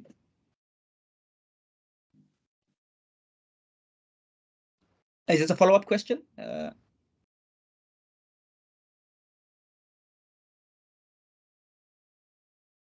Yes, as a follow-up question with regards to the ENCS license, and I think Komocho answered me. Thank you for that, but he actually educated me, something I did not know. Thank you very much. About amending a local Ecns license to a district license. For example, we have a valid license that is valid for 10 years. We are only in year number 7 now, so there's still 3 years before we need to renew. Keeping in mind that the application process closes on the end of this month, will there be enough time, Komocho, to amend our local municipal ECNS license to a district's license? Do you know the time period, if any? Thank you.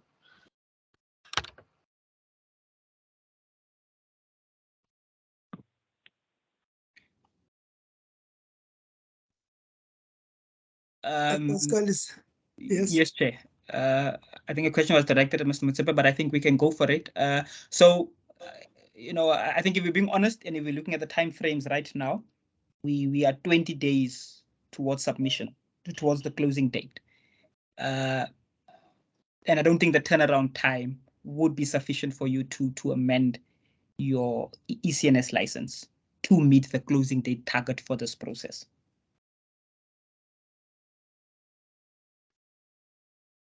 I think let's give the floor to Motsepe, Chair. His hand is up. Yes, you are correct, Mr. Adams. Just to add on what you just said now, amending a class license, it takes about 30 working days, according to the ECA. Thank you, Chair. All right. Chair, so if we can just request Enoch and Yo Radio to lower their hands, then we can start taking other questions. I think if we can move to Radio Langa. All right. Just a correction there somewhere. There was the examples were is it Witbank or Witbank? It was Emalahleni and Middleburg. And you responded, you said you don't transport from one district to another district. But when you were responding, you mentioned one place using the new name and the old name, Witbank, Witbank, Emalahleni. So that was it. The response was, it doesn't matter what city, what town. But Pascalis was saying you don't transport a frequency from one district, from a different district. Don't take a frequency from Tshwane to Joburg Metro, or from Joburg Metro to Tshwane. Pascalis, I mean, that was you responded to that one. I think it was the Mpumalanga example. Is your hand up or down? My hand is up, Chair. I just wanted to find out because Middleburg and Witbank, they're in the same district. Oh, okay. That's it. Khumutso and Pascalis deal with this one, Witbank and Middleburg, and the district part. Is it not like that one of East London, where that question of East London? Yes, Chair. If it's in the same district, then the frequency can be moved to that other area, Chair. If those areas are within the same district.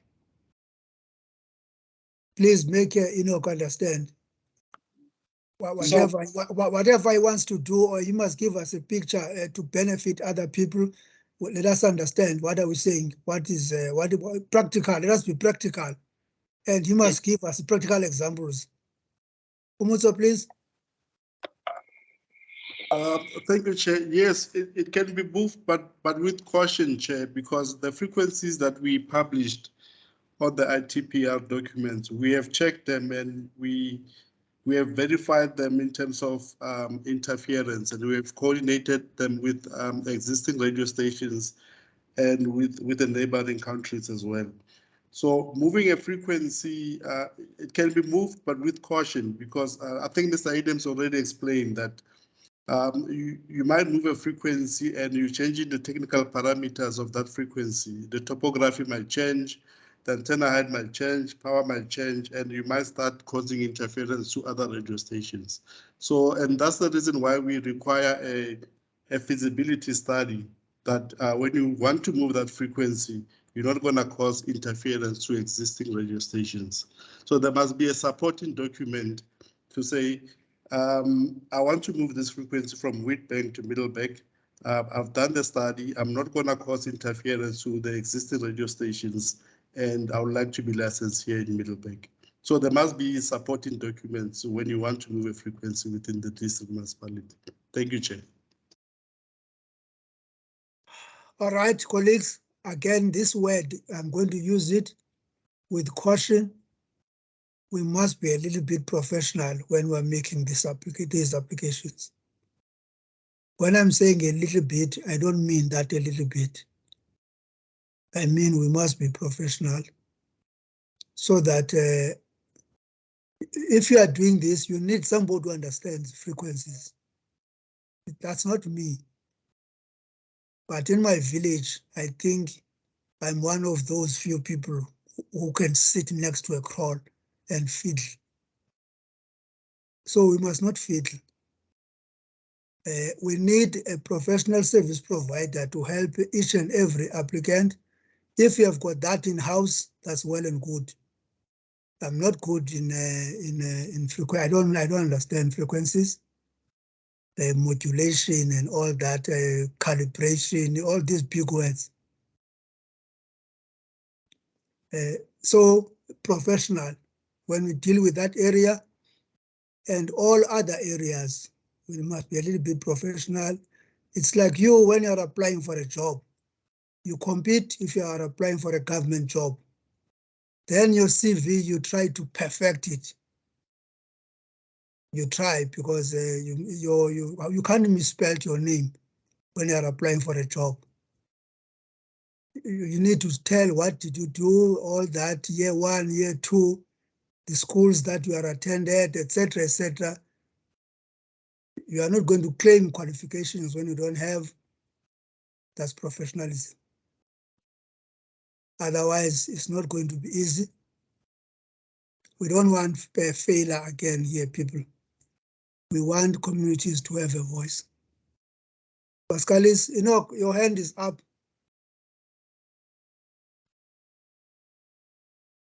Is it old one?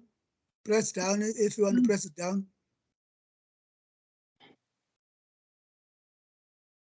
Press it down.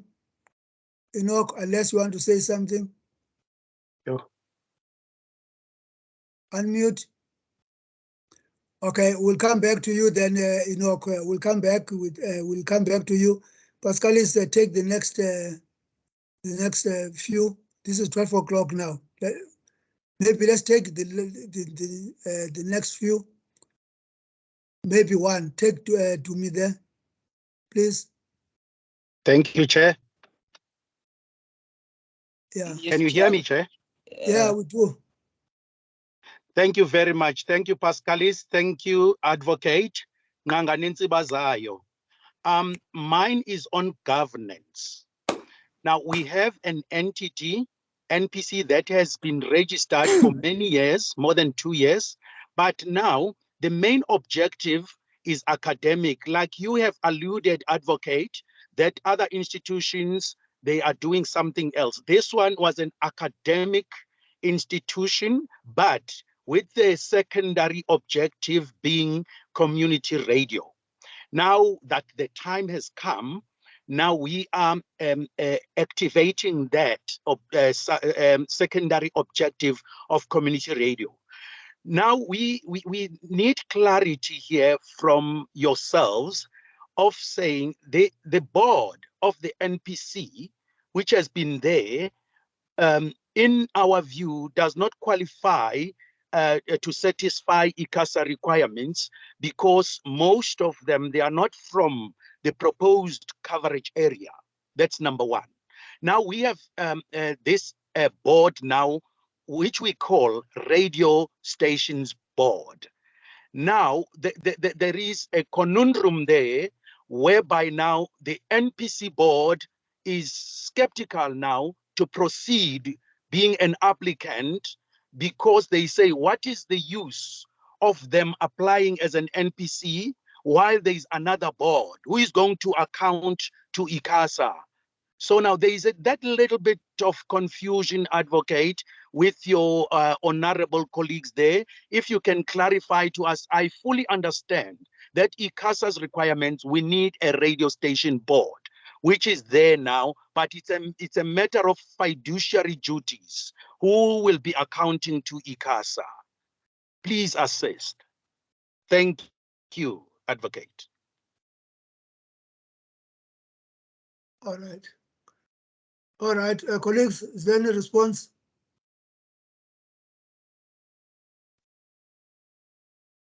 There is a board there, and there is a statement made that the current NPC board members don't have radio experience.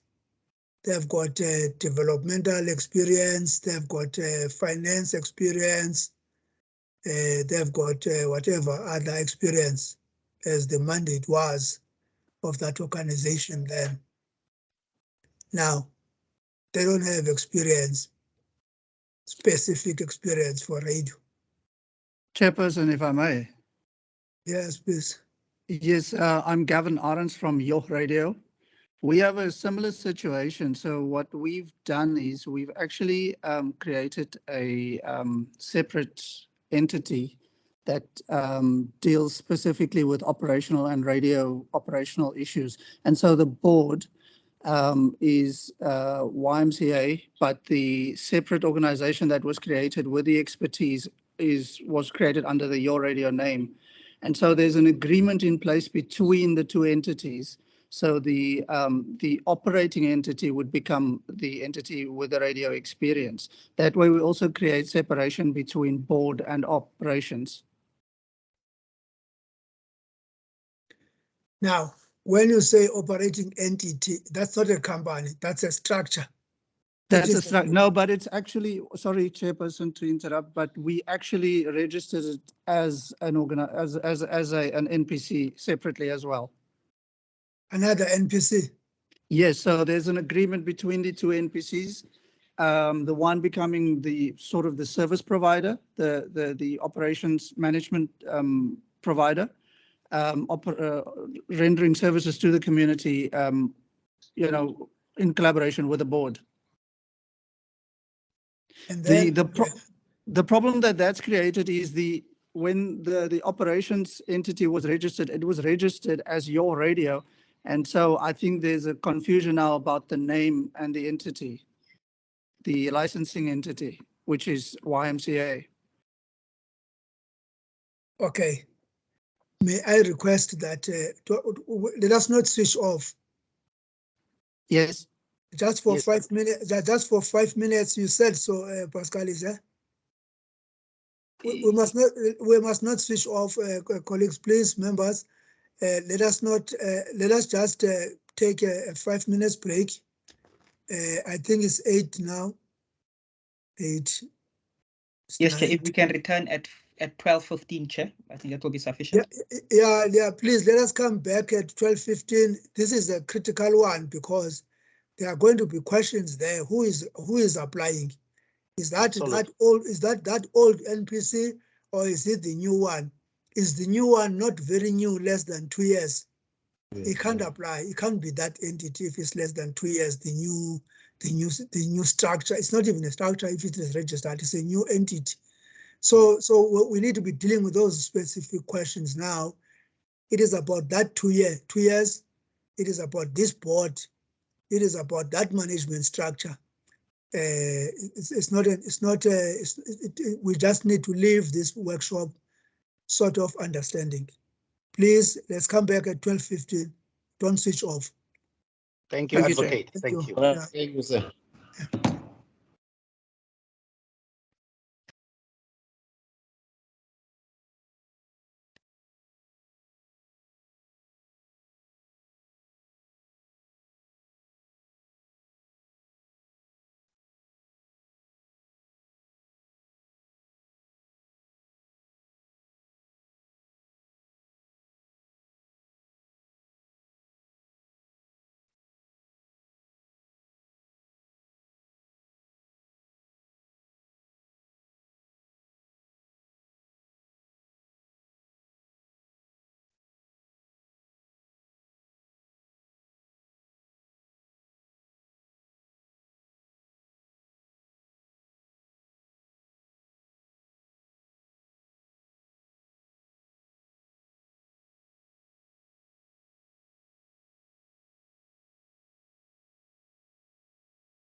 Okay, many hands now.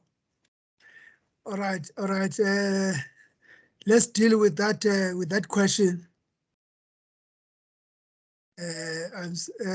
Pascalis, are you back? Yes, Chair. We are back, Chair. Yeah, no, we don't want old hands. Now, I don't know these hands. Are you adding or what? Old hands, please, unless we are raising something new. And when we left, we had a specific example. Enoch, what is it? Is it the frequency?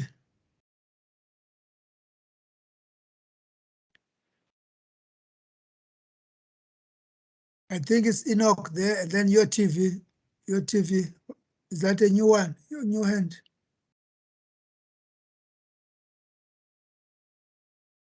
Okay. I think, Chair, what we can do, Chair, if I can propose, maybe we settle the last set of questions that were asked from Dumi and from Gavin, and then we can then take hands for with the new set of questions. Please, let's deal. Okay. Yes, Chair. There's a hand up by Busi, and I think we can hand over to other colleagues as well, Chair. All right, please, colleagues. Let's proceed. Unmute.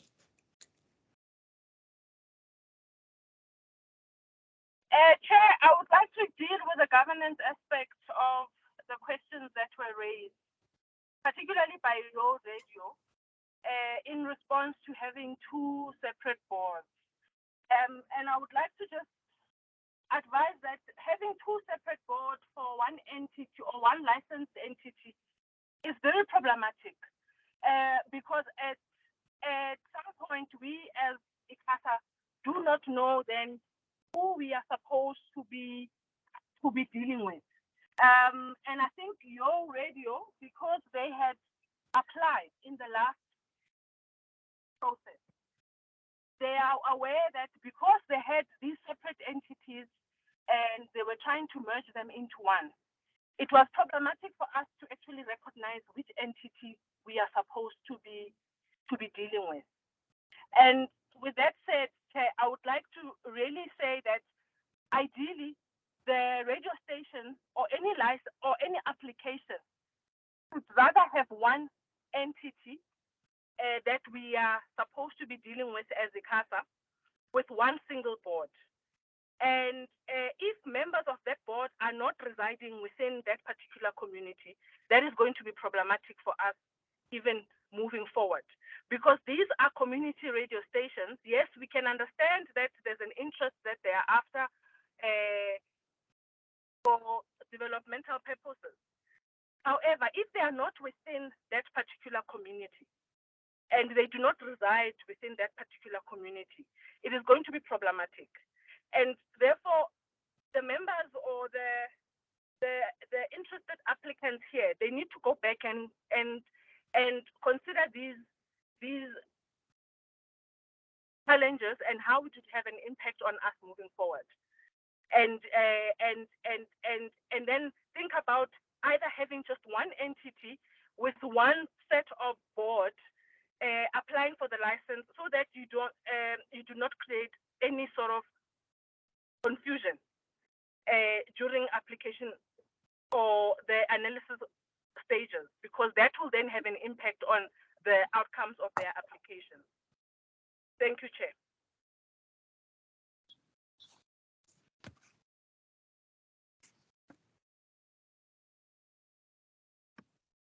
Okay, sorry for that. All right. Is there any addition from the team? Yes, Chair, through you. In addition to Busi's response, ideally looking at Mr. Mpato's situation, probably what the institution should have done in order to assist probably the community around them was to assist in registering this entity because institutions work hand in hand with NGOs around such institutions, and they should have assisted in registering an NPO or an NPC that is meant to empower in terms of having this platform. In that way, assisting the members of that community with your expertise in registering and in having a constitution that would talk to adding value to not only the people, but the NGOs around there, and maybe the institution itself would have been sound. But now if we're going to have an institution, that is one thing, and then also people not residing in that community, because that is very critical. It will actually create a conflict that will create a compliance nightmare. So from day one, it means that it is not complying with the provisions. And also when you look at the community broadcasting regulations, they also should be guided by that, because everything that should happen should be bounced with members of that community, so that even the board must come from that community. If ever, for instance, there was one person in that board who reside in that community, they would know who also to approach in terms of making sure that such an entity is being registered. In that manner, it means that this one, Chair, it won't come through. Thank you.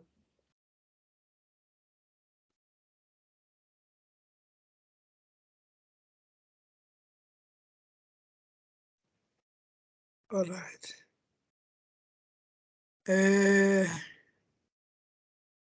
Yeah, two voices there. Any input from is it your TV and Dumi? Yes, Chair. Thank you. It's your radio. Your radio. Yes, I hear what the representatives were saying. The problem that we had in our last application was that even though the registered entity applied, the use of the name Your Radio happened to be the same as another registered entity, and ICASA kicked it out because of that. Now, you know, if another entity is registered with the same name as a registered NPO and YMCA uses the name Your Radio, how is that not acceptable?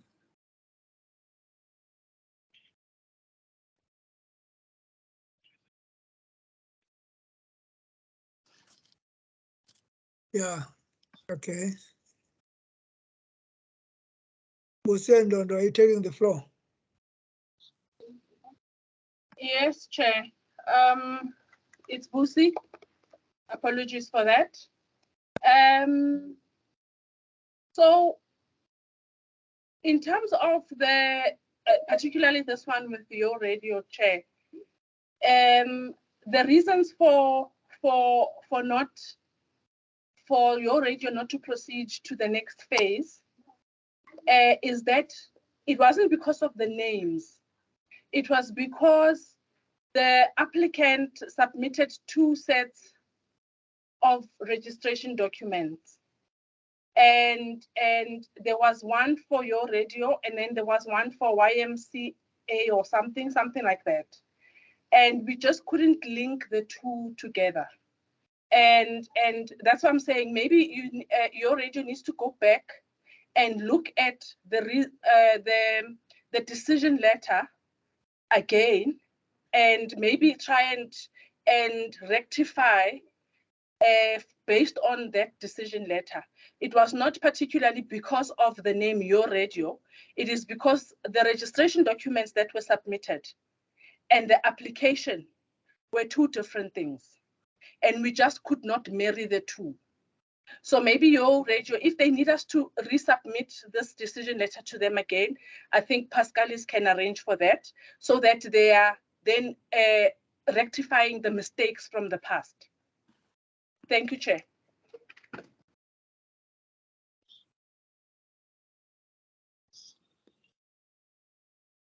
Yes, thank you, Chair. Thank you, Busisiwe. We will appreciate that if you could resend it to us, because in our understanding, it was because the name was used by another entity already, so there was a bit of confusion there. Sorry, Chair, is Dumi here? Yes, proceed. Yes, thank you very much for the manner in which you handled this, because it's really a very, very complicated situation, especially with governance. But the manner in which Busi and Dondo handled this, our situation is more or less similar as your radio. How I wish that in presenting to this board of the NPC now, which is a registered entity that will be an applicant if we proceed, how I wish that that letter, I know that maybe it's directed to your TV. If my colleague there from your radio, can allow that I be sent that, because we will be able to make an informed decision based on that, because our thing is more or less the same, so that we don't waste resources, time and money submitting, knowing that your radio was maybe rejected on the same grounds as ours. Is it possible to find it in your heart, your radio, for that copy to be sent to us so that we can just see whether we can proceed or not? I know it's confidential maybe, but I'm just humbly requesting you. Thank you, Advocate.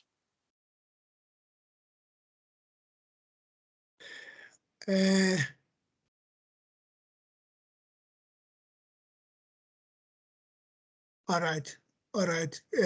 Yeah, the request has been made. The request has been made.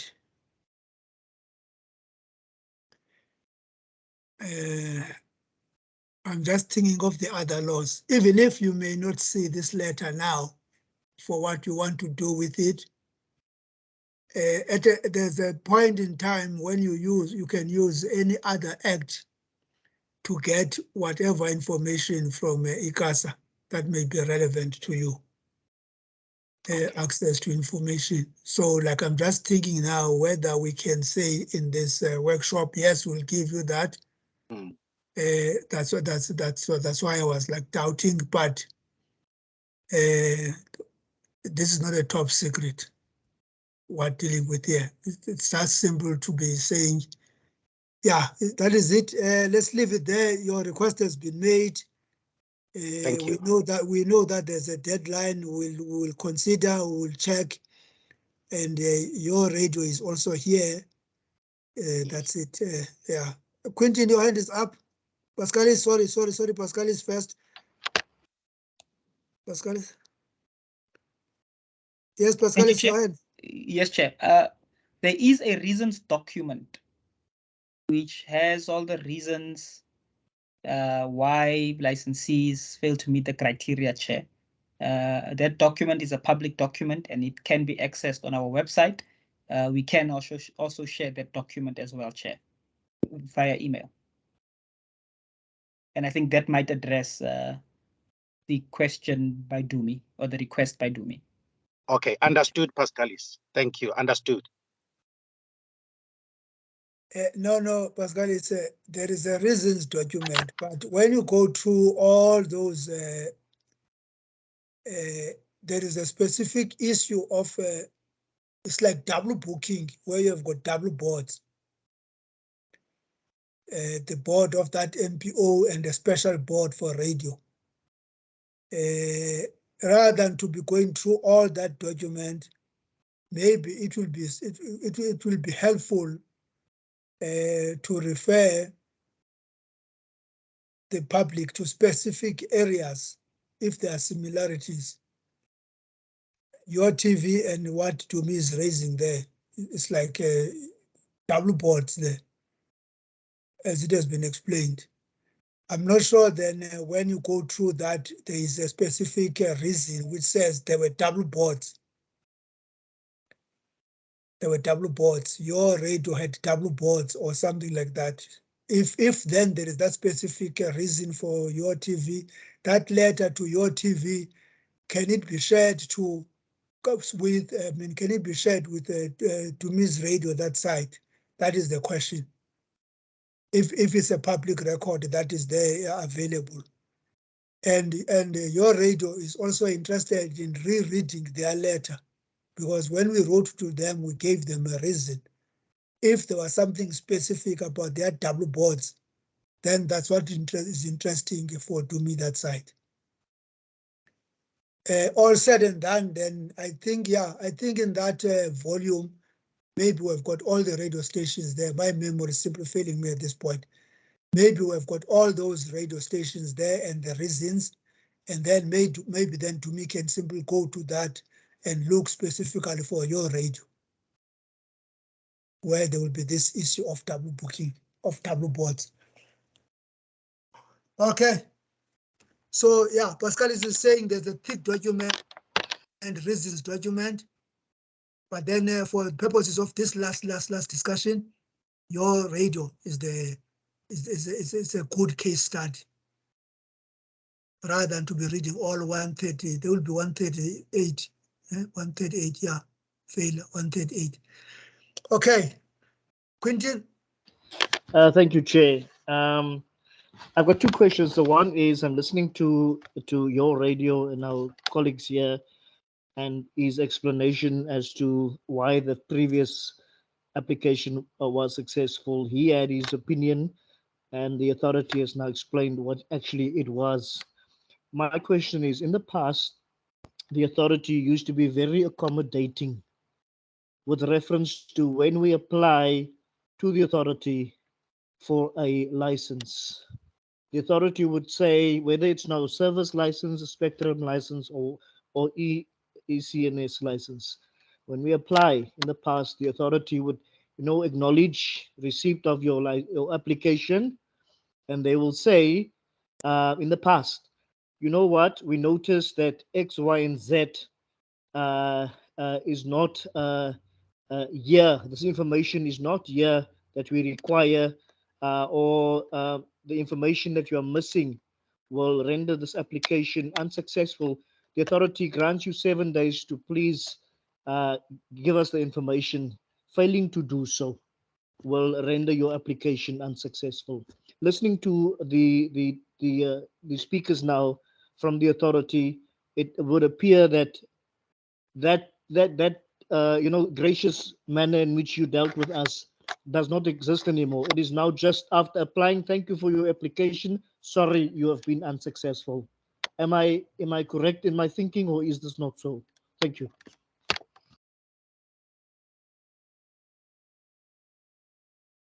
Yeah. Okay. Yes, that's an interesting one. Yeah, you are right. In the past, ICASA was building this sector, the broadcasting sector. It was building it. It was still a young sector. SATRA was building it. IBA started building it. That's history. Yeah, building it. But because of violations, ICASA became strict, and to standardize the requirements, the regulations had to be upgraded, standard.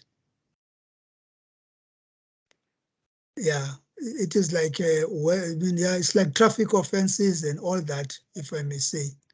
Yeah, it is strict now. ICASA is strict. The law is very strict, and there are reasons for that. The violations by broadcasters are just too many.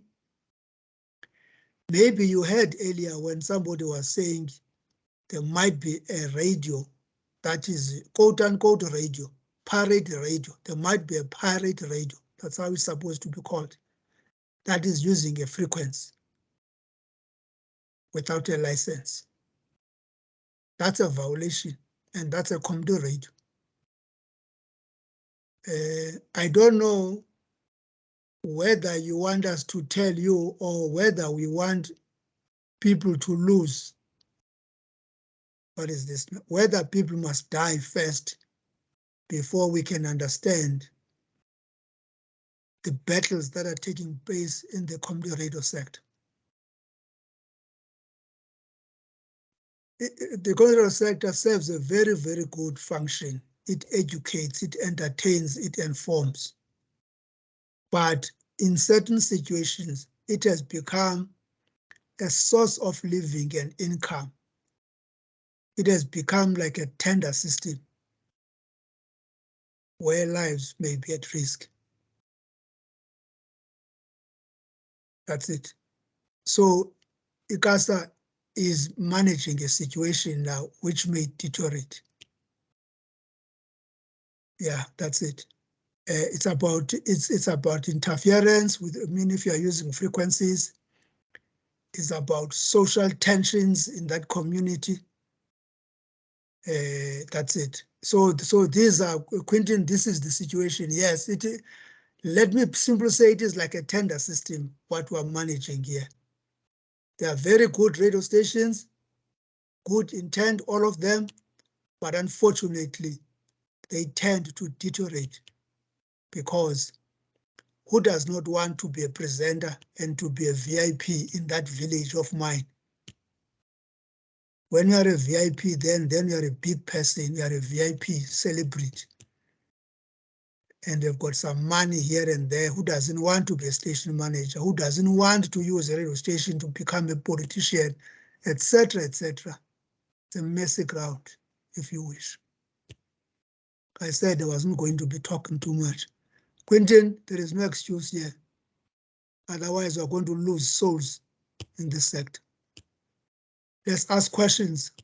It's a tender system. You are in, you must qualify, and then that's it. And then you serve the community. If you don't involve the community, it means it is your baby. It's not about you, Quentin. It's about all of us. I might be interested, whereas I'm a councillor in the village, in my village radio. Maybe I want to be a councillor one day. Pascalis, leaders. Yes, Chair. There has been a couple of hands up, Chair, from our side, Figile, Ndondo, and then Pusisiwe, in that order. Thanks, Chair. Okay. Thank you, Chair. Good afternoon, everyone. I just want to add on to what the Chair has just said, Quentin, and that is that provision for us to go back to applicants requesting additional information and all of that is imbued in Section 17 of the ECA, and that relates to phase 2 of the application. So phase one is very it's extremely competitive, and that is why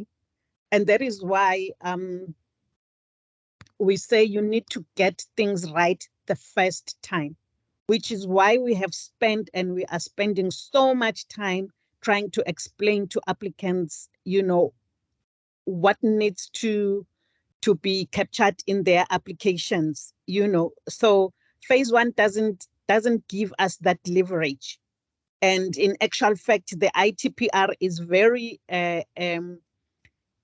clear to say failure to comply with any of the requirements may render your applications or your application not to be considered by the authority. So it is very, very important that you look at that tick sheet at the end, over and above, you know, the information that you are obtaining or you have obtained from these workshops, so that your pre-registration, as it were, you know, the information thereof adheres to the provisions of the ITP-R. So when you get to phase 2 and there is information, you know, additional information that we are requiring, then we have powers in terms of that section of the ECA to go back to you and say, okay, your need, demand, and support, please clarify this further for us. So here we don't have that leverage. Thank you. And Chair, before I hand over to yourself and colleagues, I think there was a question, there was a plea that was made by one of the attendees to say, can we extend the closing date because, you know, from what I saw, they seem to be having, I think he or she said that the Centec fees are exorbitant. Now, we don't know, you know, what sort of fees, you know, the attendee is talking about, but be that as it may, Chair, I think it is very crucial for the attendees to understand that we are on crunch time now, you know, and if someone was to even begin to write to the authority and request for extension, you know, for council consideration, that would have to be based on extremely plausible reasons, because one of the things that we take into consideration if we receive such requests, and might I be hasty to say, normally we would have received those requests, you know, last month or a month before. What we look at is whether your request is not going to unfairly prejudice other interested parties who have already collated information in terms of the, you know, the application process. And two, whether it is not going to impede the expeditious and proper consideration of the application. So I thought that it is important to respond to the attendee to say, you know, as much as we don't know what issues you have with Centec, but as the authority, these are the key issues that we look at in the event that we receive applications, because prejudicing other applicants is one thing that we consider over and above the expeditious completion of the licensing process. Thank you, Chair.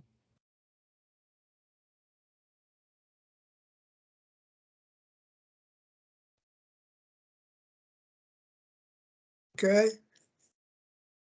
All right. No, there's a hand there. We want questions. No, please. Yes.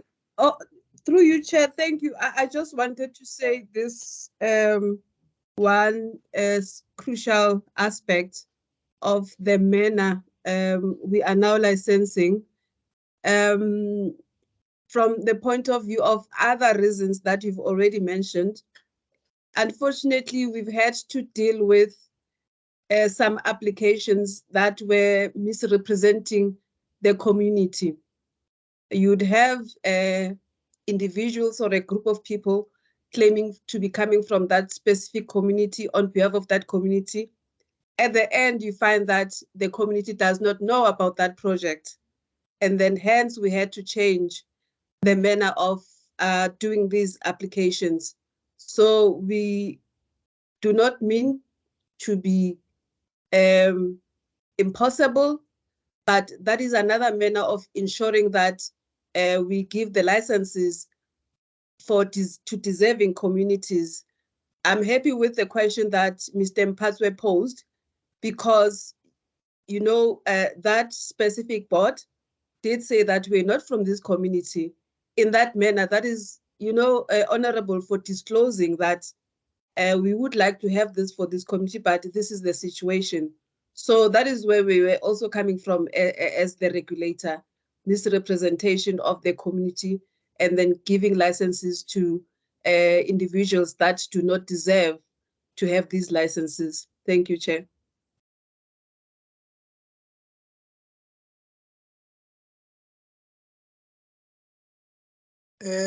All right. That's it. We're dealing with the questions now, comments, and clarification issues, colleagues. But we must know that it is not this workshop that is going to write applications. This workshop is important, but we need time to go now and reflect and write applications.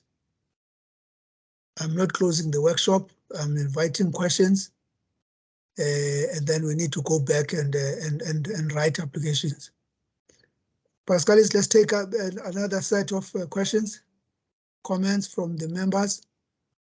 I hope, we are not all going to be asking questions, but those who are asking questions are benefiting all the people who are intending to apply during this time, and those who will be applying whenever there is an opportunity. Please, let's start. Let's do questions, please. We're welcoming them. We said this was until 2 o'clock. That's how it was scheduled, because it's an important event. It's for the people who want to apply. Pascal, are you seeing some questions? Yes, Chair. I think we'll move over to Radio Langa and Ushakwani and then Sbu in that order, Chair. Thank you. Please. Good afternoon, colleagues. Yeah, my name is Teddy. I'm with Lindo from Radio Langa. I just have I think about 2 questions. Others have been fairly addressed. In light of the information we have received regarding founding documents, we realize that we need to fix certain things and log our founding documents with the DSD, that's the social development. So my question is, when that comes back, it will come with a dated stamp that is recent. Will that have any negative effect on the application?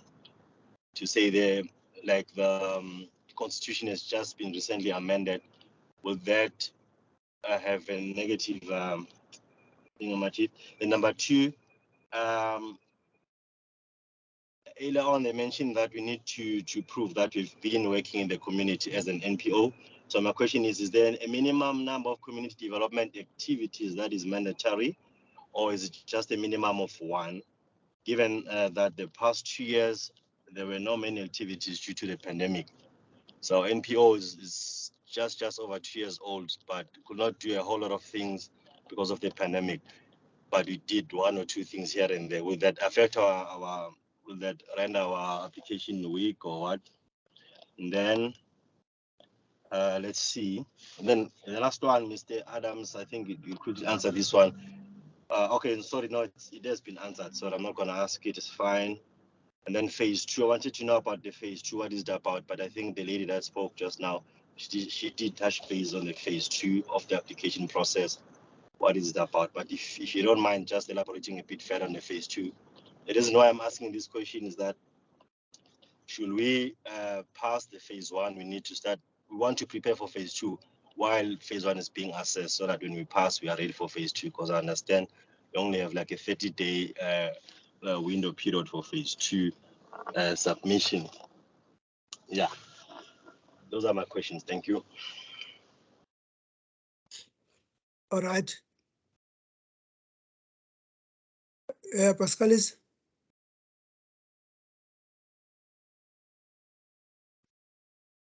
Yes, Chair. Then we can move over to Sbu because the other hand was dropped, and then we can then go over to Lebohang. So Sbu and Lebohang. Thanks, Chair. Okay, greetings again. Mine, it's not a, I'll say it's not a question, but it's a sort of a comment. First of all, I've been trying to call Casa the past few months, and the challenge that I will face is that people does not pick their calls. You will go to the switchboard and people will not pick on the others that are supposed to pick calls. They don't pick, and then they don't respond to emails. Yet they are the people that you must speak to and get information. That's the first one. The second one will be, can we then please have the presentation? Can we please have the presentation? Because I remember the other time we requested the presentation and then we didn't get the presentation. Again, I am humbly requesting that we can get the presentation. Thank you.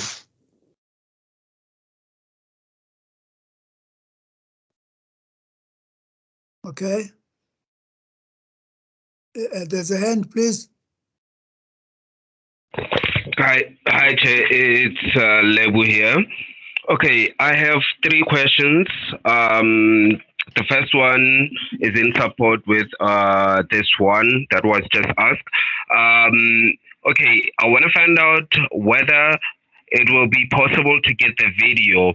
I know my colleague just asked for the presentation, so I'm not sure if he is referring to the presentation that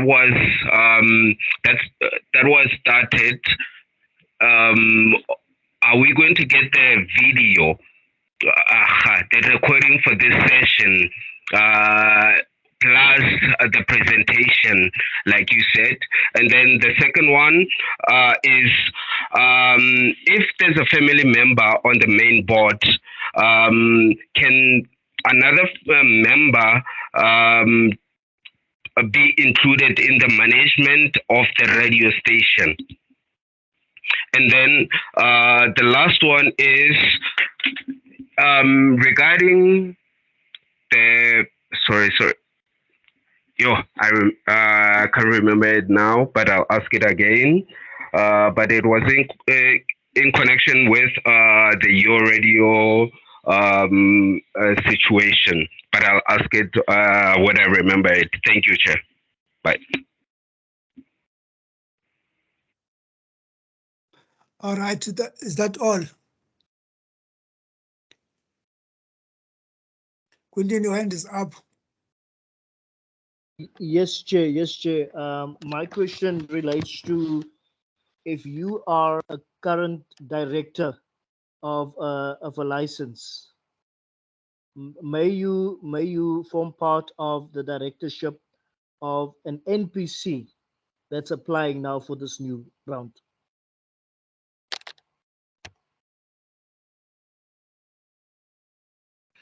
No, a current director of what?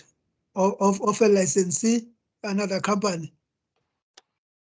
Yes, Chair. If you are a director of a license that's been issued already, that's actively, on air, you're director of that license, may you form part of a directorship of an NPC.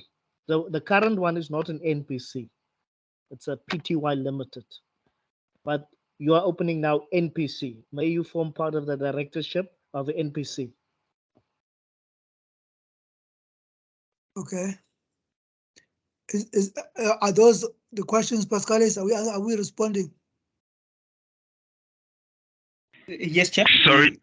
Responding, Okay. Chair. Sorry, I just remembered my question.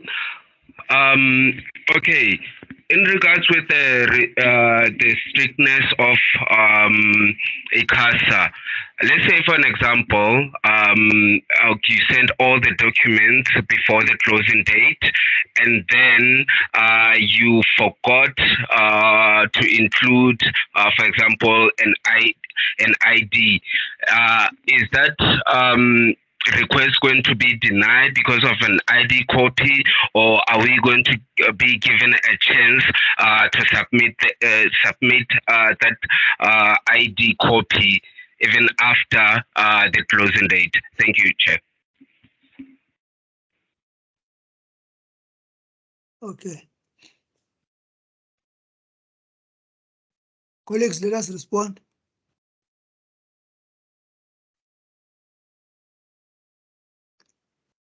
Let us respond, colleagues. Chair, through you, Chair, may I please take the Npo amendment question? Yes. I don't remember who asked it, but they were saying, will they be penalized if we can see that the amendment was recent? And the answer is no, we won't, because we should still be able to see when it was incorporated and that an amendment was done. And it's not an issue because we assume the amendment was done so they can be compliant with the current application ITP-R process. So that's fine.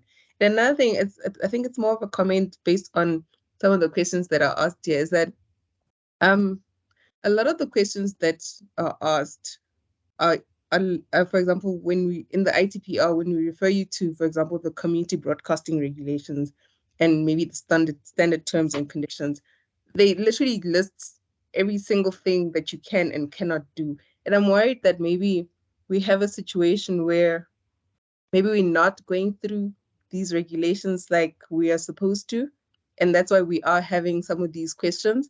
But that being said, we will still address it. But I think after these workshops, it might be helpful to go through these regulations because they do answer a lot of the questions that are being asked. And then I'm just going to leave the other questions to my colleagues. Thanks. Okay, next, please. Okay, thanks, Chair. It's Busi. So, Chair, my, it's a comment and a question back to Quinton. Regarding the involvement, or when you are a director in another radio station and you want to be now a director in another, because I would imagine even if that one is a PTY Ltd, if you if it's still a licensee of ICASA, you are basically now in two boards of licensed entities. And my question now would be, what is the discomfort that the sector is experiencing with having different people, and especially within the very same communities, getting involved in community broadcasting? Why is it that we have to be in different boards when there's very much an interest and a potential within those very same communities? Because then there's something that maybe we are not addressing as well as ICASA, and maybe if you can just enlighten us, it would be important for us to know, because Sure, there must be a discomfort. Yes, thank you very much. If I may, Chair, I would like to answer. It is, okay. Thank you, Chair. Yes, ma'am, it is, there is a discomfort. One, we are currently broadcasting as a low power commercial station. Now, you know, low power commercial is very restricted. We are broadcasting from a shopping mall to the shopping mall, and with a little bit of the spectrum spilling into the community, but very, very small. But the interest for our radio station is so great. We have, and I'm saying this with all humility, the small low power commercial radio station, we are outselling the full power community radio station in our area because of our programming content and format appealing so much to the business market and community members that we have almost 15% of the businesses utilizing our platform. So the need and the demand for this low power for a community license is very great. So that is why with the low power, we're sitting with a member that's on the board of directors of the PTY Limited. And so the demand is for this to go, you know, full power as a community license now in the form of an NPC. So the question is, are you allowed to be on the, because the idea is to resign from the low power commercial, and you know, but at the moment we are now only applying as an NPC. So question, that's why the question is, am the individual allowed to be on both for now?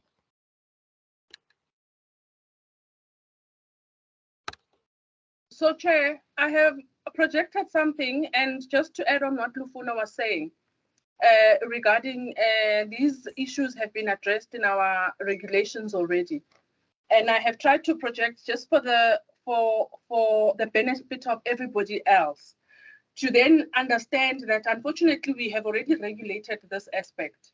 And so, Quentin, unfortunately, you would have to then make a decision as to where you want to then fall. Because as soon as now you are now in two radio stations, then it becomes a huge non-compliance issue.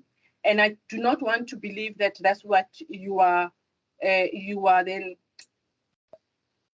trying to do.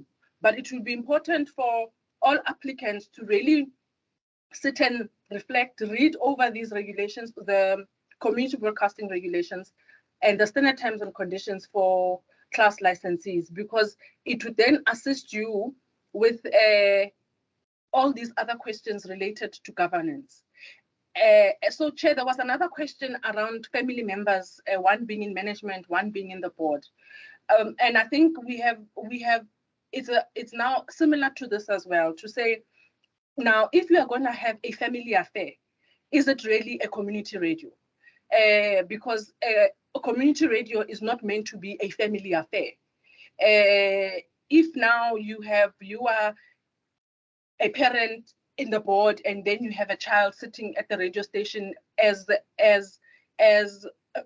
management, already there's a conflict, and already now the radio station is now going to be perceived as a family affair, and that is what we are trying to discourage. We would like to have a diverse a community radio station where there's lots of other individuals within the community that can occupy certain roles, that can do the job, and is for those family members to go back and sit and then decide what is the purpose of this medium that they are then trying to get for the community. And I think with that, Chair, I would like to leave it as at that. These regulations are available on our website, and maybe the members who are here can just go and reflect on them, so that they can understand that as soon as you try and then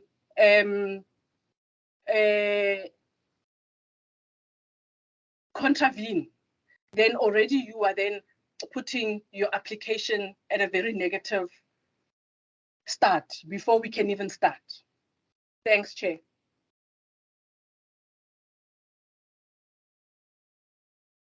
Okay. I see there are hands there.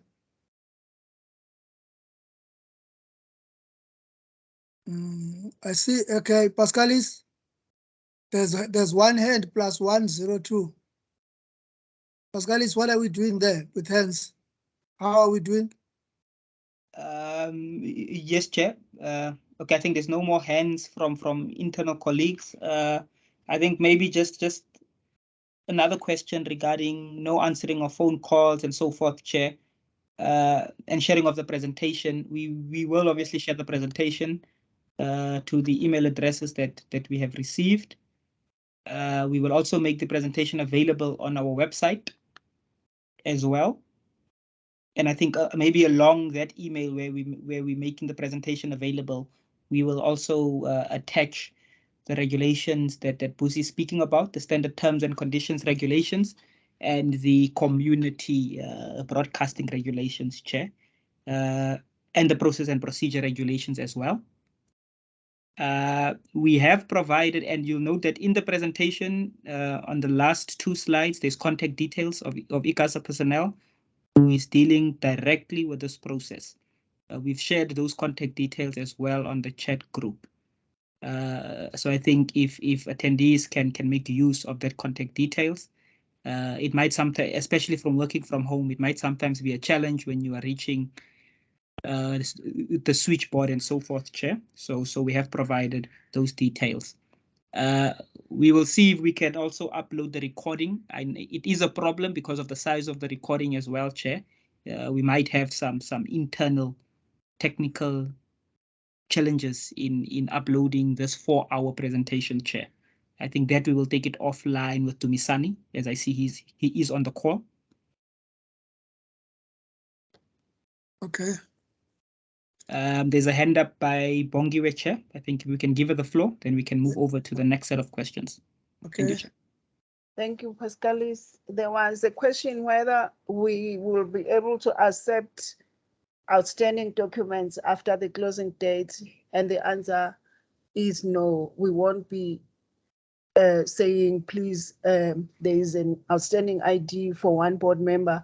Can you please submit that? So it's for applicants to just make sure that they do their checklist before they submit their applications. Okay. If I may come in, Chair, in support, just to add on to what Bongi is saying. However, should you identify that there's something that is missing from your application before the closing date, there is nothing stopping you from sending such to the authority for as long as it is before the closing date. After the closing date, we won't accept any information. Thank you. Now,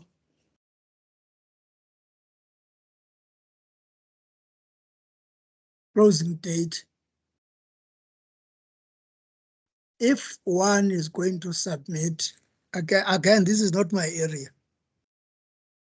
I'm simply trying to be practical.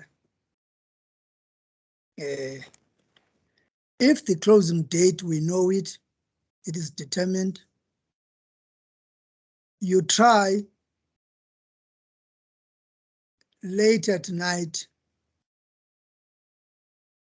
and for whatever reason, there's load shedding and all the other honorable reasons. Maybe you as a visionary, you are rushing somewhere because something needed you to rush somewhere. You are not able to email. Whose fault is that?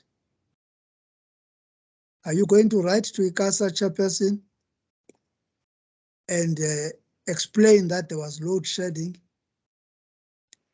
or you had to rush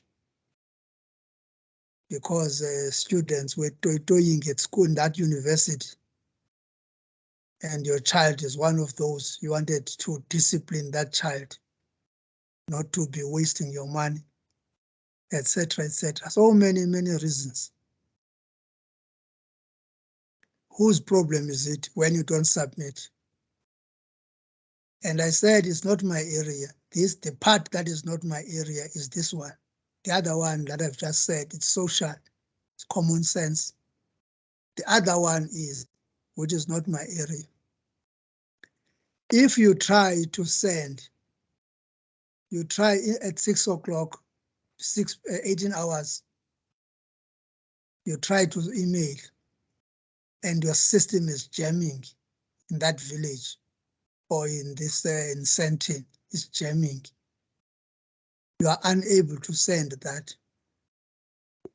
Is it important for us to know that you tried to send at 6 o'clock, but your system, your company service provider failed you?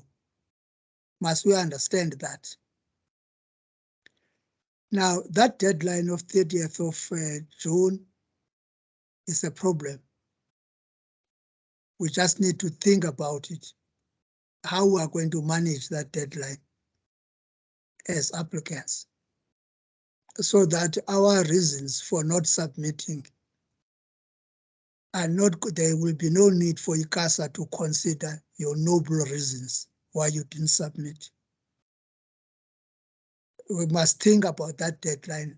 When you are submitting tenders, you really want a tender, unless then you are a tender print.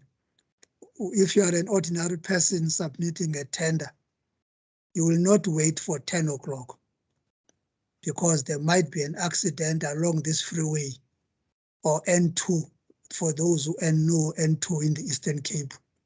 It gets blocked, that N2. You won't reach your destination because it's a narrow N2. You won't submit your tender. So that is just for thought then, colleagues, members of the public. That deadline and your email and the network and load shedding, they must not affect your community. Be a visionary. Pascalis?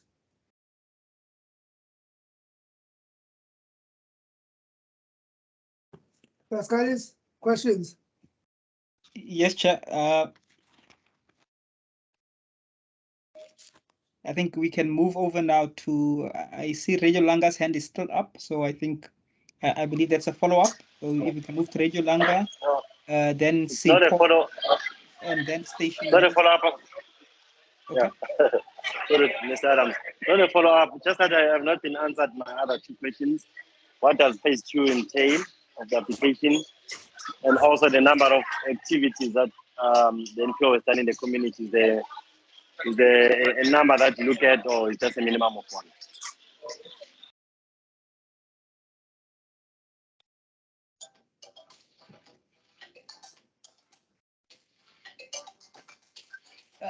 So, Chair, maybe to respond to that one, Chair. So, I think if you have a look at the ITP-R, it's broken down into 2 phases. There is a phase 1 and there's a phase 2.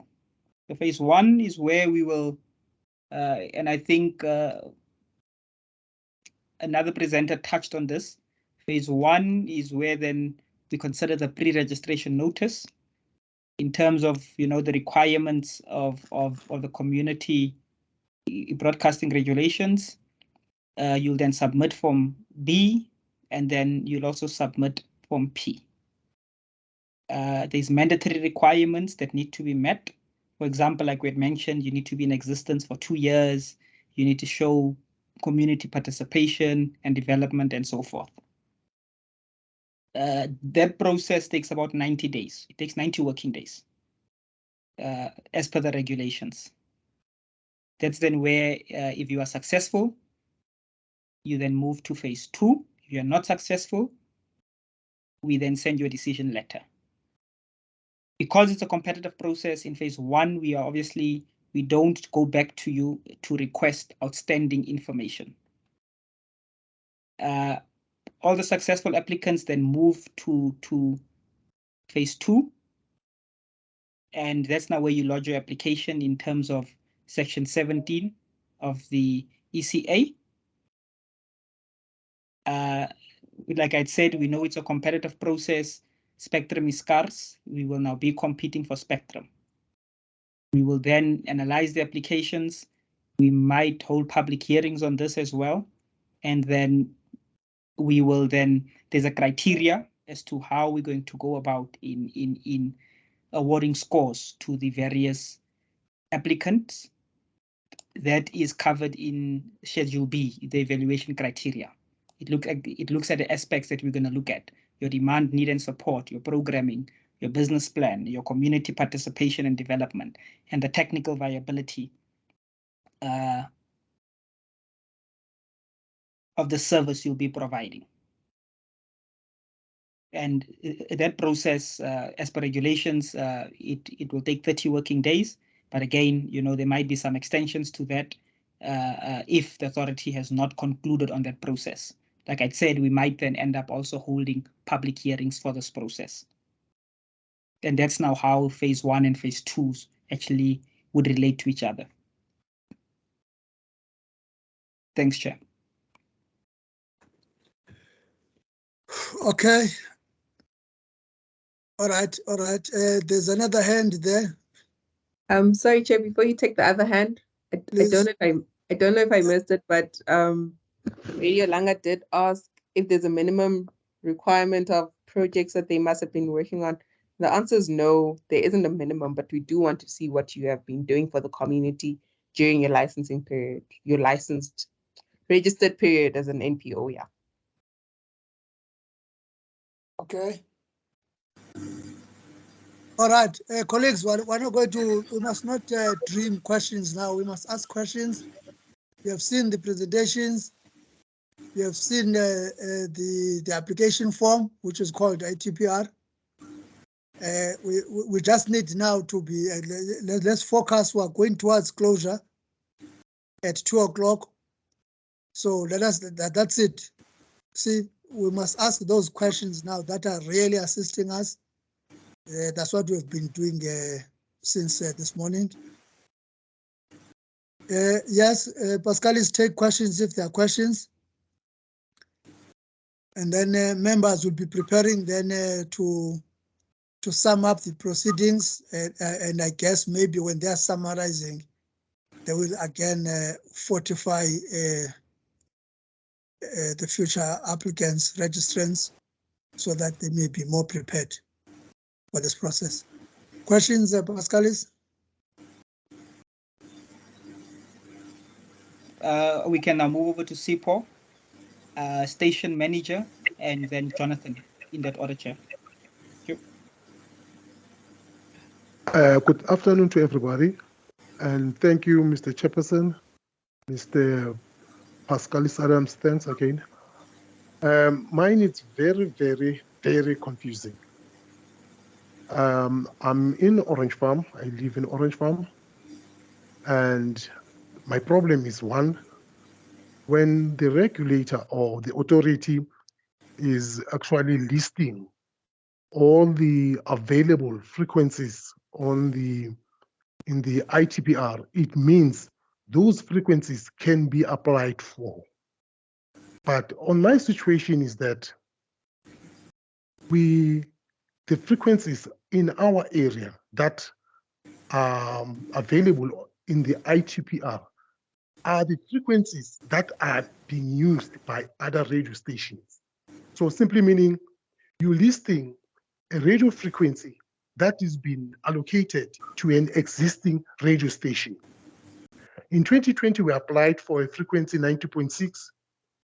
We knew that that frequency wasn't used by another radio station. We were not granted a license. I've seen the reasons. We were not happy, but we made peace with that. Again, this year, we are working on our application for another frequency, which is 103. And I was told by Mr. Pascalis that it is because that radio station did not apply. But the problem is, if they did not apply, it means they are not complying. Why are they on air? Why are they using that frequency? Thank you.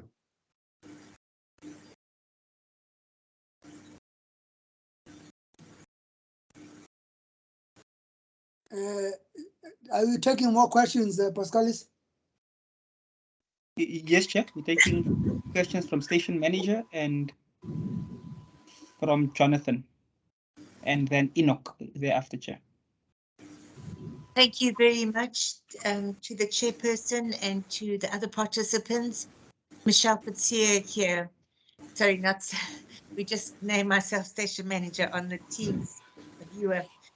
I was just wondering, am I correct in understanding that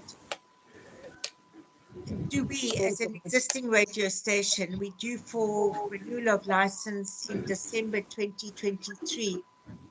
Do we have to submit the same factors that you've been talking about today as if we're applying for a new license once again?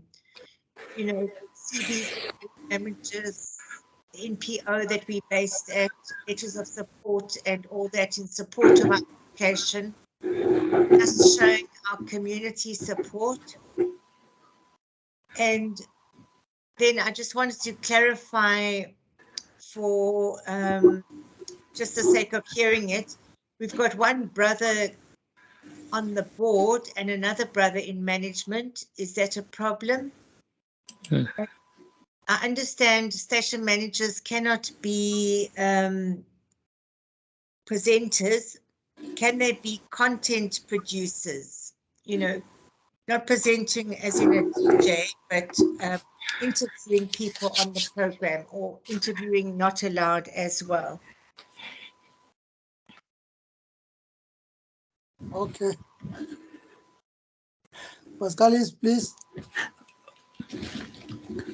Okay, I see this here. Thank you.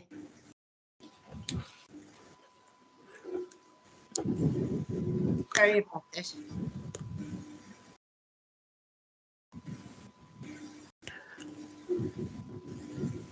Yeah, please, Pascalis. If you can move to Jonathan and then. Okay, thank you. Thank you very much, Chap. I think mine has got to do with the application for community TV.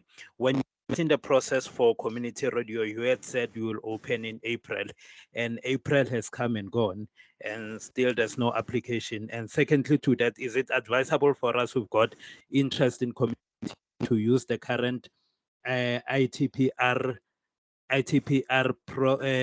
requirements to prepare ourselves in anticipation for opening for community television? Thank you.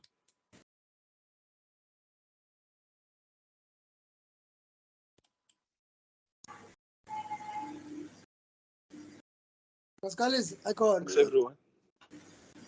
Pascalis, Chair, can I slow. continue? Yes, Chair, the floor is Enoch's now, Chair. Thanks, everyone. My question is, I just wanted to find out if a radio station is currently online and they apply for a license and they get into stage 2, can they continue broadcast or should they wait until the license comes before they can rename or they can say they are on FM? That's my question number 1. Question number 2, if if, let's say, for example, Enoch was previous in the old or in a previous radio station as a board member, but he resigned, now he's in the board member of this side, is it allowed?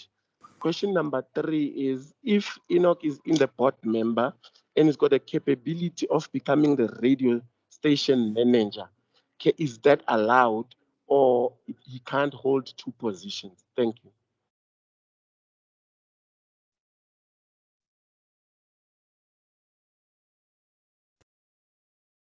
Okay. Hello, Chair. Yes, Before we go to Change FM, I think let's just address the questions. Please, Change FM. The floor is open, Chair. I see there's a couple of hands. There's a hand by Busiche. Pascalis, thank you. Chair, I just need to know, in terms of the question that was asked about renewal, I didn't get the name of the lady, and maybe if she can provide us with the name of the radio station, because it means we have to then make a follow-up with the radio station, because that is now a licensed entity, and I don't think this forum is now for those kind of compliance issues. Maybe if we can take this then offline to deal with any other compliance related issue. That's all, Pete. Thank you. Yeah, that's perfect. That's perfect. Thank you. Thank you very much. It's Good News Community Radio. I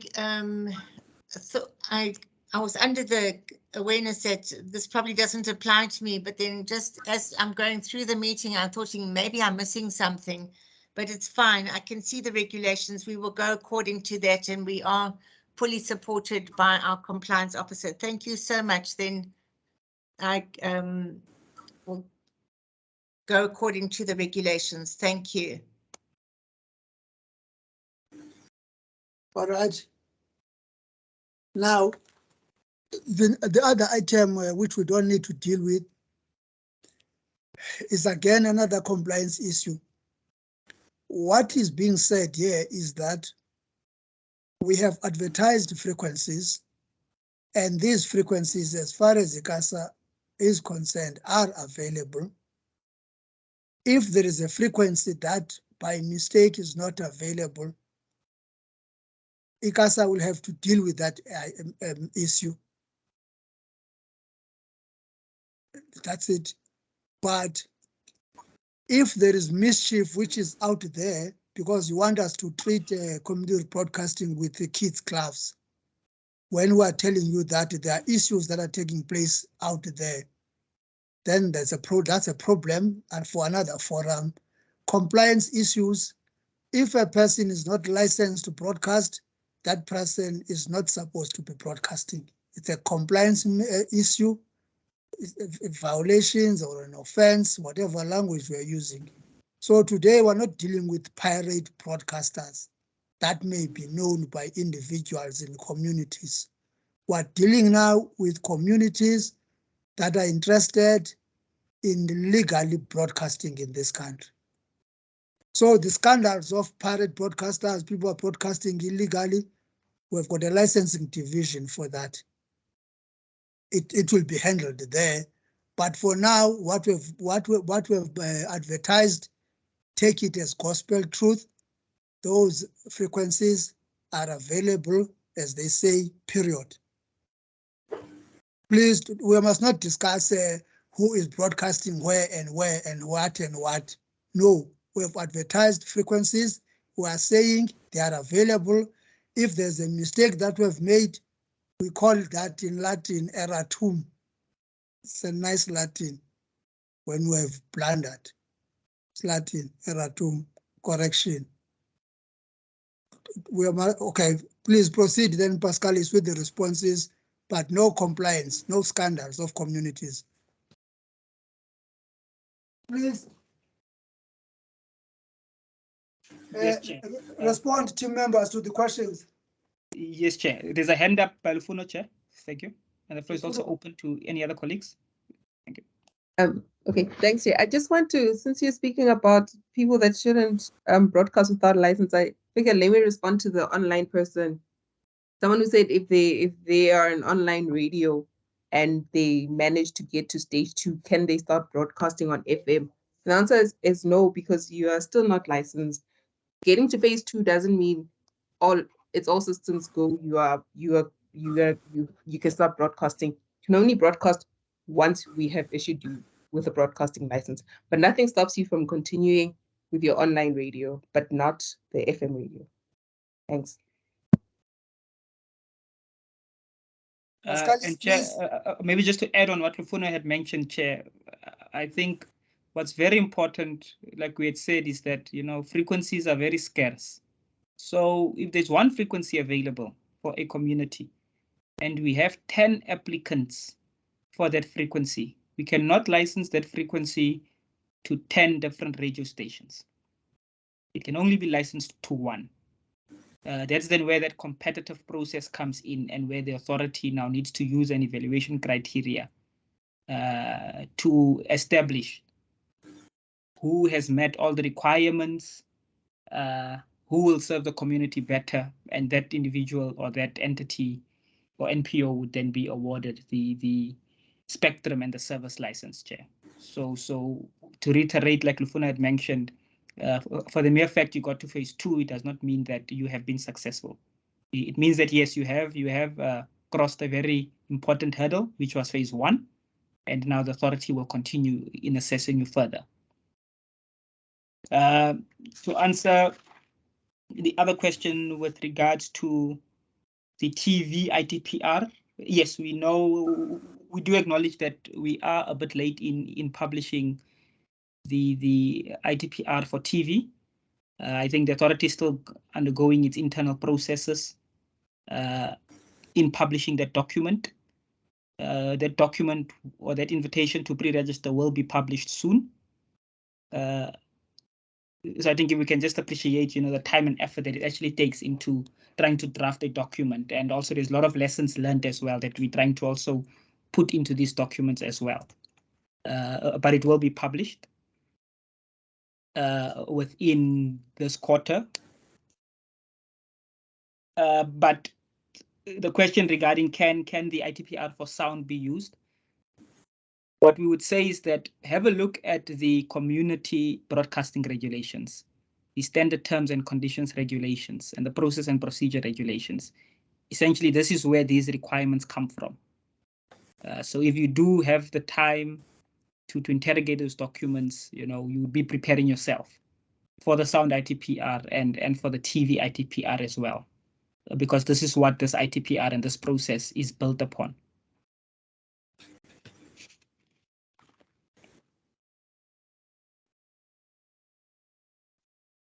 Yes, Chair. I think that's it from my side, Chair. I don't know if there's any other inputs from colleagues. Team members, are we done with our responses?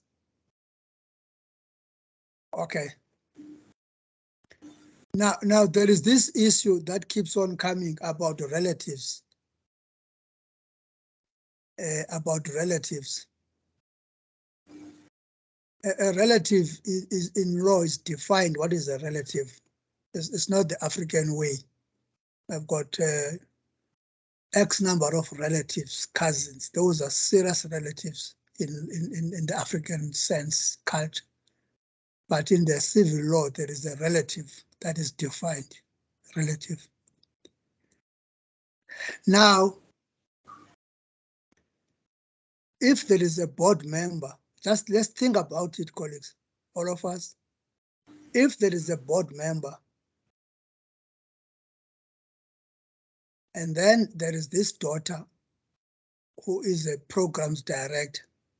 Let's say the mother is the board member, and then the daughter is the programs director or any other position in the executive. This daughter is from the University of Johannesburg or any other university by any other name, but it's a graduate. There was a process that was followed, interviewed, etc., and then the person has got this qualification. I don't know, and the community understands that this person, this daughter, they say the daughter of the soil, is from UJ. What do we do with that situation? Do we punish that daughter not to serve that community because the mother happens to be a board member? And the process was transparent. Interviews conducted. All the other people who wanted to be directors, producers of that particular community, qualification-wise, are not fitting. What do we do with that daughter of the soil? Do we punish because because the mother is that? It could be the son of the soil, whatever. What is the regulation? And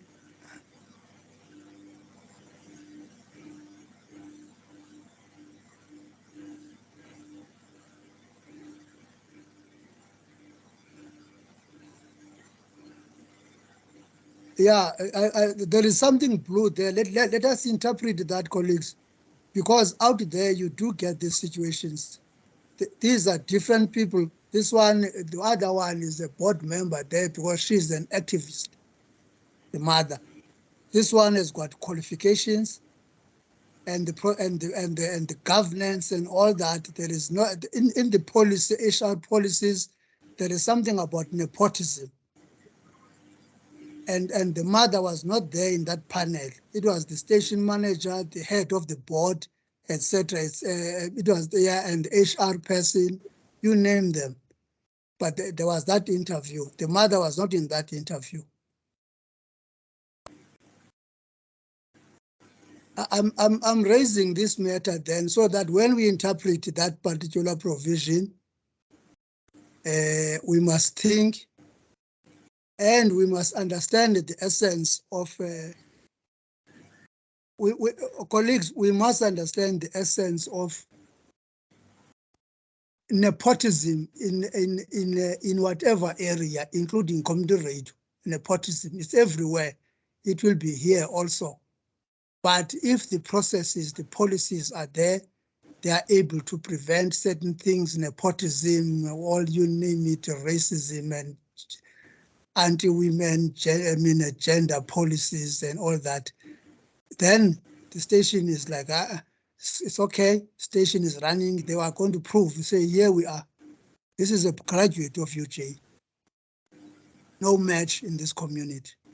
Track record from Radio Metro, employee dismissed because of COVID, a pandemic crisis. Yeah, so those people who are saying the board member there, the board member here, and all, we must understand the reality out there. The law, let us interpret the law properly and the reality. Policies, whether this station is really for the community or is for the family affairs. We must understand those issues. These are practical issues, colleagues. I don't know, team members. You may help me, and then also the people who want to apply, they must also help me and help us with the truth about their stations. Is it a family affair, your station to be, or is it real? And also ICASA, they must understand what is out there real. Any comment, members of the public and committee members? Are we interpreting that blue provision properly? Is that daughter of the soil not able to be a director of what do you call that, producing section programs director with her experience from Radio Palapal? Let's leave it if there's no response. Let's leave it. Chair. Yes. Can I come in? Yeah. I think you are raising a valid point there, Chair, that we need to really look into it, because we do need something like this and we do need solution on it, because we can't really close someone down because of the dreams or the career that they've chosen, and it has happened that the brother or the mother or the father is part of the board. So we just need, I don't know what does the law says, but we need to find out a way there. Thank you, Chair. All right. Yeah, let's leave it. Let's leave it, colleagues. This is how law develops people. This is how we amend things. This is how we amend even the Constitution. We cannot have documents that are like forever. We must understand what is happening out there. I've given you something like out of my mind, that daughter of the soil. All right, Pascalis, let's move on.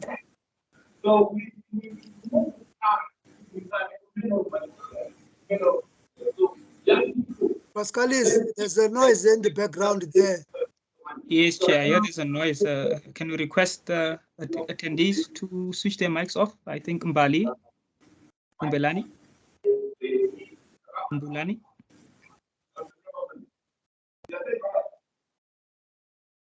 Yes, Chair. We can proceed, Chair. Let's proceed. Just as a note, Chair, we have, if attendees can have a look at the chat box, Chair, we have attached links for the reasons documents for the previous process.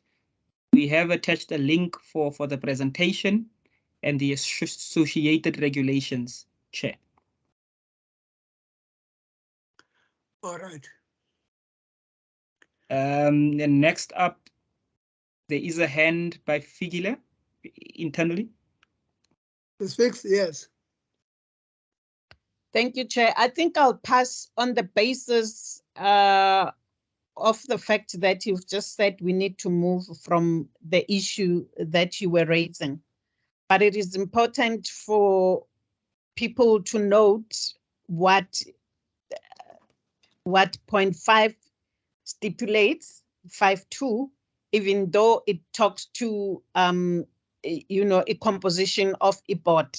It's important for people to note that. But Chairperson, as much as you want us to, you were just highlighting this in hindsight. I think we need to be very mindful, of what we do as community radio stations, as it were.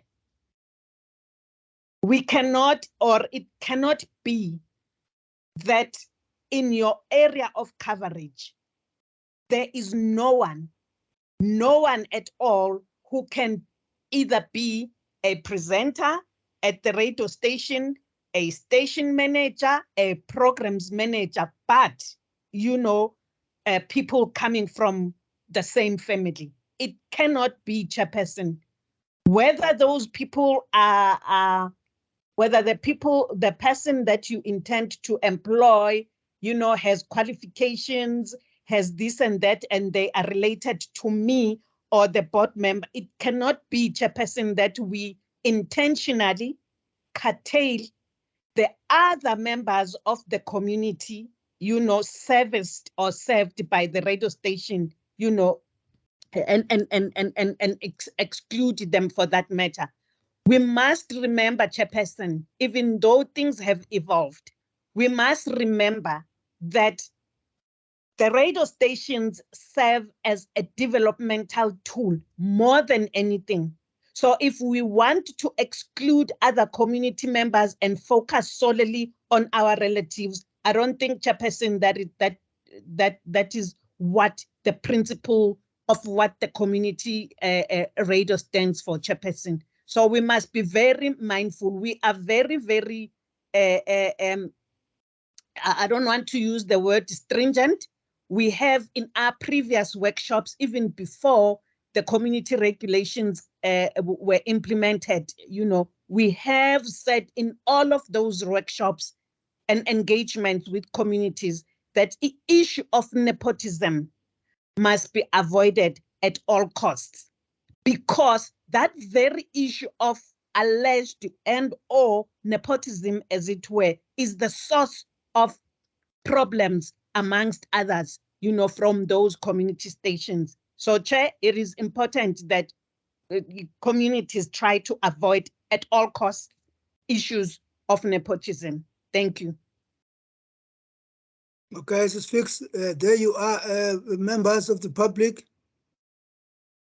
That daughter and the son, daughter of the soil and son of the soil, you will have problems, nepotism. Even if it's not there, if this fix is right, in practice, they use it. When they're fighting you, they are going to say, you did this. Yeah, it may be a source. It may be a source of a problem. Thank you so much for that intervention, Mrs. Fix. This is a problematic area, colleagues. You know the things in the villages and all that, in those settlements, villages, the wars in the community sector. Yeah. Okay, let's move on then. Are you going to, you were taking us forward, Fix? Next item. Were you not going to comment on something else? It was only this one. No, it was only this one, Chairperson. I think we can move to closure. I see it's 13:45. All right, okay. All right, that is it. That is it, members of the team. We are not going to get new questions necessarily. Maybe, Pascalis, what are you doing? Are we giving members again the last round and then members conclude? Yes, Chair, I think we can give a last round for members who have not yet had an opportunity. Okay. I think let us start with let's start with Sillo. Then we have Vusi and Kathy. Okay, thanks very much, Chairperson. My name is Sillo Khageng.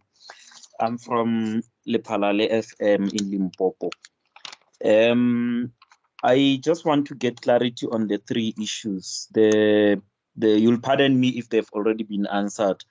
The SARS tax certificate versus the tax PIN, whether only the tax PIN will just be allowed. And number two, the authorized signatures, whether if we have, for an example, if you have said the station manager and the chairperson of the board will be the authorized signatures, whether on the ITP-R you'll need both of their signatures or you just need one. And the third one, it's whether it is a requirement to attach the agreement from Centec, if Centec is going to be the provider of our what you call if we are going to use Centec, not necessarily utilizing our own. I think those are the three questions, Chair. Thank you. Okay, Pascalis, please. Yes, Chair. Then we move to Vusi and then Kathy, and then we can move for closure, Chair. Thank you.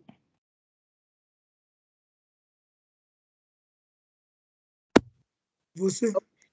Yes, sir. Can you hear me? Yeah, we hear you. Yeah, I just want to touch on a few issues here. I might understand that we basically on applications and so forth, but I also have a feeling and a thought that this should also maybe another day should go with the issue of sustainability for community radios, because regardless of the large number that can apply and get the licenses to do broadcast, but what would always come back again, it would be the issue of sustainability.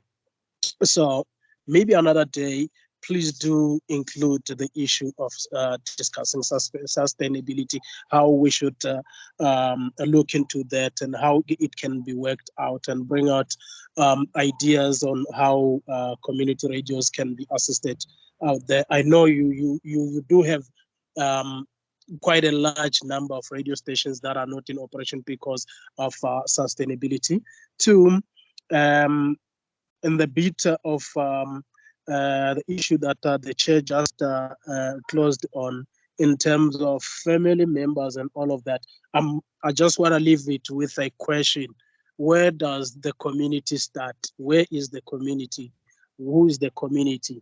In just in looking into that, in tomorrow's issues. And also wanted to check with you in terms of municipality coverage. You find that one is in a district municipality, but in a district municipality, you will find 4 or 5 local municipality. Then how does one assist? Let's say you're operating from one local municipality, but especially in where there is a district, there is a need to cover programs or give programs to the district municipality. How does one have to come through to cover the whole municipality, district municipality, so to say, especially where there is another availability of frequencies or a frequency as a community radio? And most definitely if the frequency are the same, but on different local municipalities, but in the same district municipality. Thank you. Pascalis. Yes, Chair. Then we move to the last question from Kathy, Chair. Thank you. All right. Thank you very much. Firstly, thank you very much for doing this workshop and giving up so much of your time to bring us all up to speed. My question is getting back to the board and to the actual application again. Our board at Chai FM, firstly, I'm from 101.9 Chai FM. We're a Jewish community of interest radio station. And our board is made up of all the organizations that represent the Jewish community. So whether they are ideological, whether it's welfare, whatever the organizations are. So organizations that are members, and within the organizations, they elect their own delegates. That is up to them. We also have somebody who represents people in the community who feel that they aren't represented by any of those organizations. That's the basic setup of our board. The application asks for the CVs of board members. Now, we can't send a CV of a board member because the board members are actually the organizations themselves. So do we send the constitutions? I mean, obviously along with an explanation of the structure, which you'll also see in other parts of the application, but do we send the constitution for each of these organizations? What do we submit? Because their delegate can change. It's up to the organization. Thank you very much.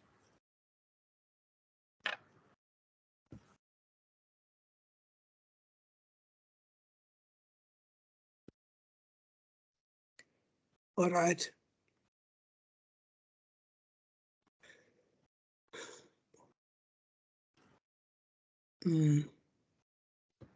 Yeah, there are more questions for clarity in as far as the last question is concerned. Composition of that board.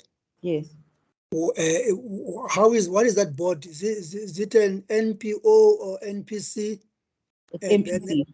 NPC. Yeah. And then where it is registered, are there any names that are representing those organizations? No, there are directors. So the directors hold the fiduciary duties of the entity of the NPC, but there is a board that is they help us with programming, with developing policies. And it's a very important board because they come up with just as an example, a policy that they come up with is reporting and covering what is in the interest of the community rather than what is interesting to the community. They're two completely different things, and it's completely different approaches, and they are a very, very important part of how we run and how we program. Now, in law, when we deal with the issues of fiduciary duties, yes, who is accountable? Is it not the directors, those names that are listed in yes, Pretoria? directors. I mean, are we not okay? Let me. I'm tempted to rely on those few names, because those are the people who have agreed that their names be on the block. Yes. In case of any other things, you call them directors, not so? Yes, but the actual board is made up of organizations. So yeah, the board is made up of organizations, but there are these directors. That would be the somebody must be responsible for that. Yes. So somebody must be responsible with names. All right. At least there's something that I was worried. I thought there were no names. Now, if Pretoria, then if the registrars in Pretoria, they've got names, people who are responsible. If there are scandals, then their names. If those organizations are suggesting bad things, then these people would tender their resignation in protest. Correct. Committee members, please, there are questions. Let's close now. Please, committee members, help Pascalis. You may start with the last one. Chair, yeah. In terms of the last one, because it seems as if they are already an existing license holder. Yes. Again, Chair, can we then move this outside of this forum, because then licensed entities must then, we then deal with them differently. Okay. So, Kathy, maybe please get in touch with your compliance officer or even myself, okay, and we can then sort this out outside of this forum. Thanks, Thank Chair. you very much. Thanks so much. Okay, that's helping. That's helping. Other questions, please, members? Chair, maybe to respond to the authorized signatures, Chair, I think the ITP-R and Form B, I think are clear, Chair. The resolution of authority needs to be signed by majority of the board members, authorizing the individual to submit that application on behalf of the NPO or on behalf of the NPC, Chair. So there needs to be a resolution. Okay. Regarding the agreement from Centec, yes, one of the requirements of the ITP-R is that you need to attach the signal distribution agreement or a letter of commitment from your signal distributor. That is one of the disqualification criteria. If you don't have the document, that means you would then, you don't have a signal distributor. That would then mean that no one would then be carrying this broadcasting service on your behalf. Therefore, you cannot then provide this broadcasting service.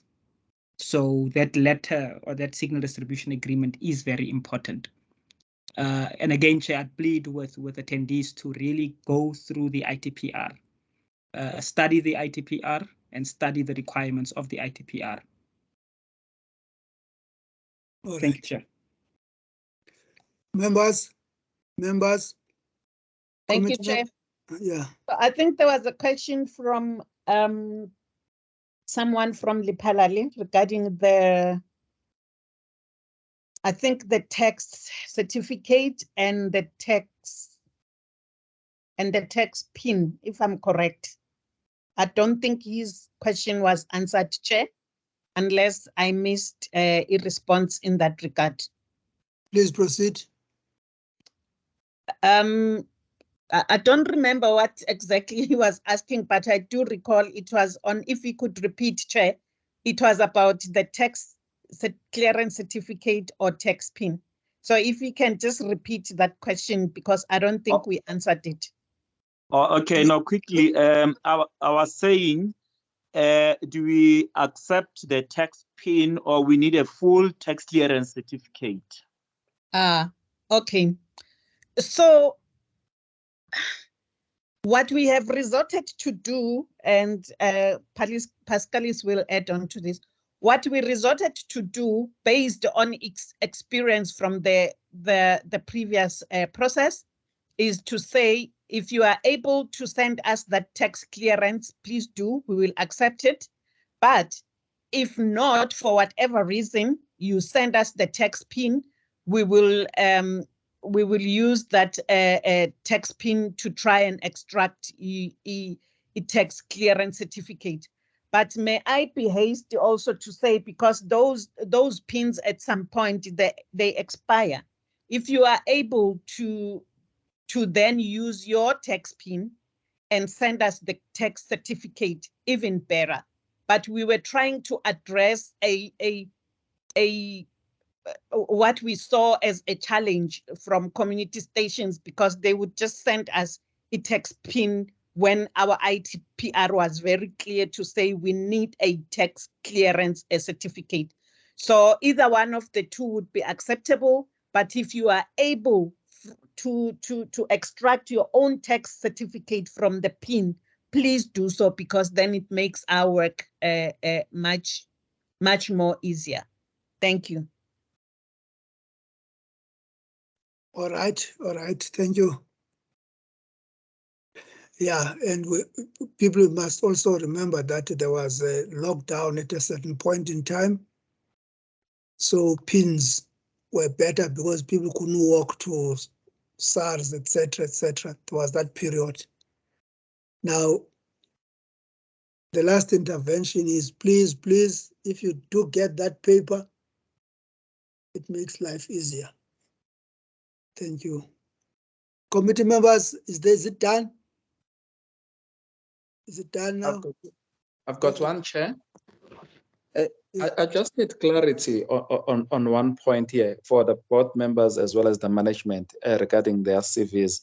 Do they need to attach their qualifications and ID copies? Thank you.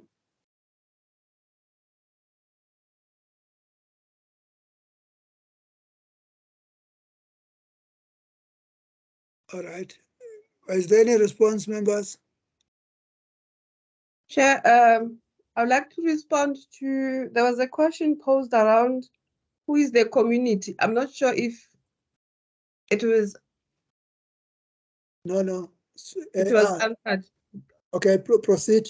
Okay, simply put, community is like the person next door, your neighborhood, the youth groups in your community, men and women's social groups, the sports clubs. That also could actually lead to formation of your AGM, and that is where you get your membership as a prospective radio station. So if you can look at it like that, then you'll be able to know who is your community. Thank you, Chair. And then to add there, that if by chance you happen to be a conflict of interest, you may proceed then deal with the conflict of interest. Was that done? Dondo? Yes, Chair. Conflict of interest, the one you gave us is the broad one. If yes. if it's a club of men in that village, they want a radio station, conflict of interest. Yes, it qualifies. Please. Yes, Chair. I hope. I hope people are understanding that when you say community, it will depend on the nature of your what you want to do, geographic or it's a kind of interest. If it's kind of interest, then your interest will determine your community. There are no shortcuts even there. You must consult, you must have those people. It might be a religious station for religion. It might be based on whatever culture, narrow culture of that group, but it's a community. It must be a community. You must demonstrate that it is a community. It's not your station. That's a conflict of interest. It's a women's station. If it's a women's station, you're not going to ask them have they consulted me? What have I to do with a women's station? It's a conflict of interest, women. If it's a youth station, it's a youth station. They are not going to ask old age pensioners about a youth station. Committee members, are we closing? There was also a question regarding the authorized person. That authorized person, the authority should be given by the majority of the board members. So let's say you've got 7 board members, at least 4 of the board members should have given that authority, should have signed that authority that so-and-so is gonna be the liaising person between the station and the authority. Yeah. All right. Oh, it was Bongi, not Ndondo. It was dealing with that item of community. Okay, so that is it then. Sorry, Chairperson. Yeah, okay. My question was not answered regarding the CVs and qualifications. Thank you. Oh.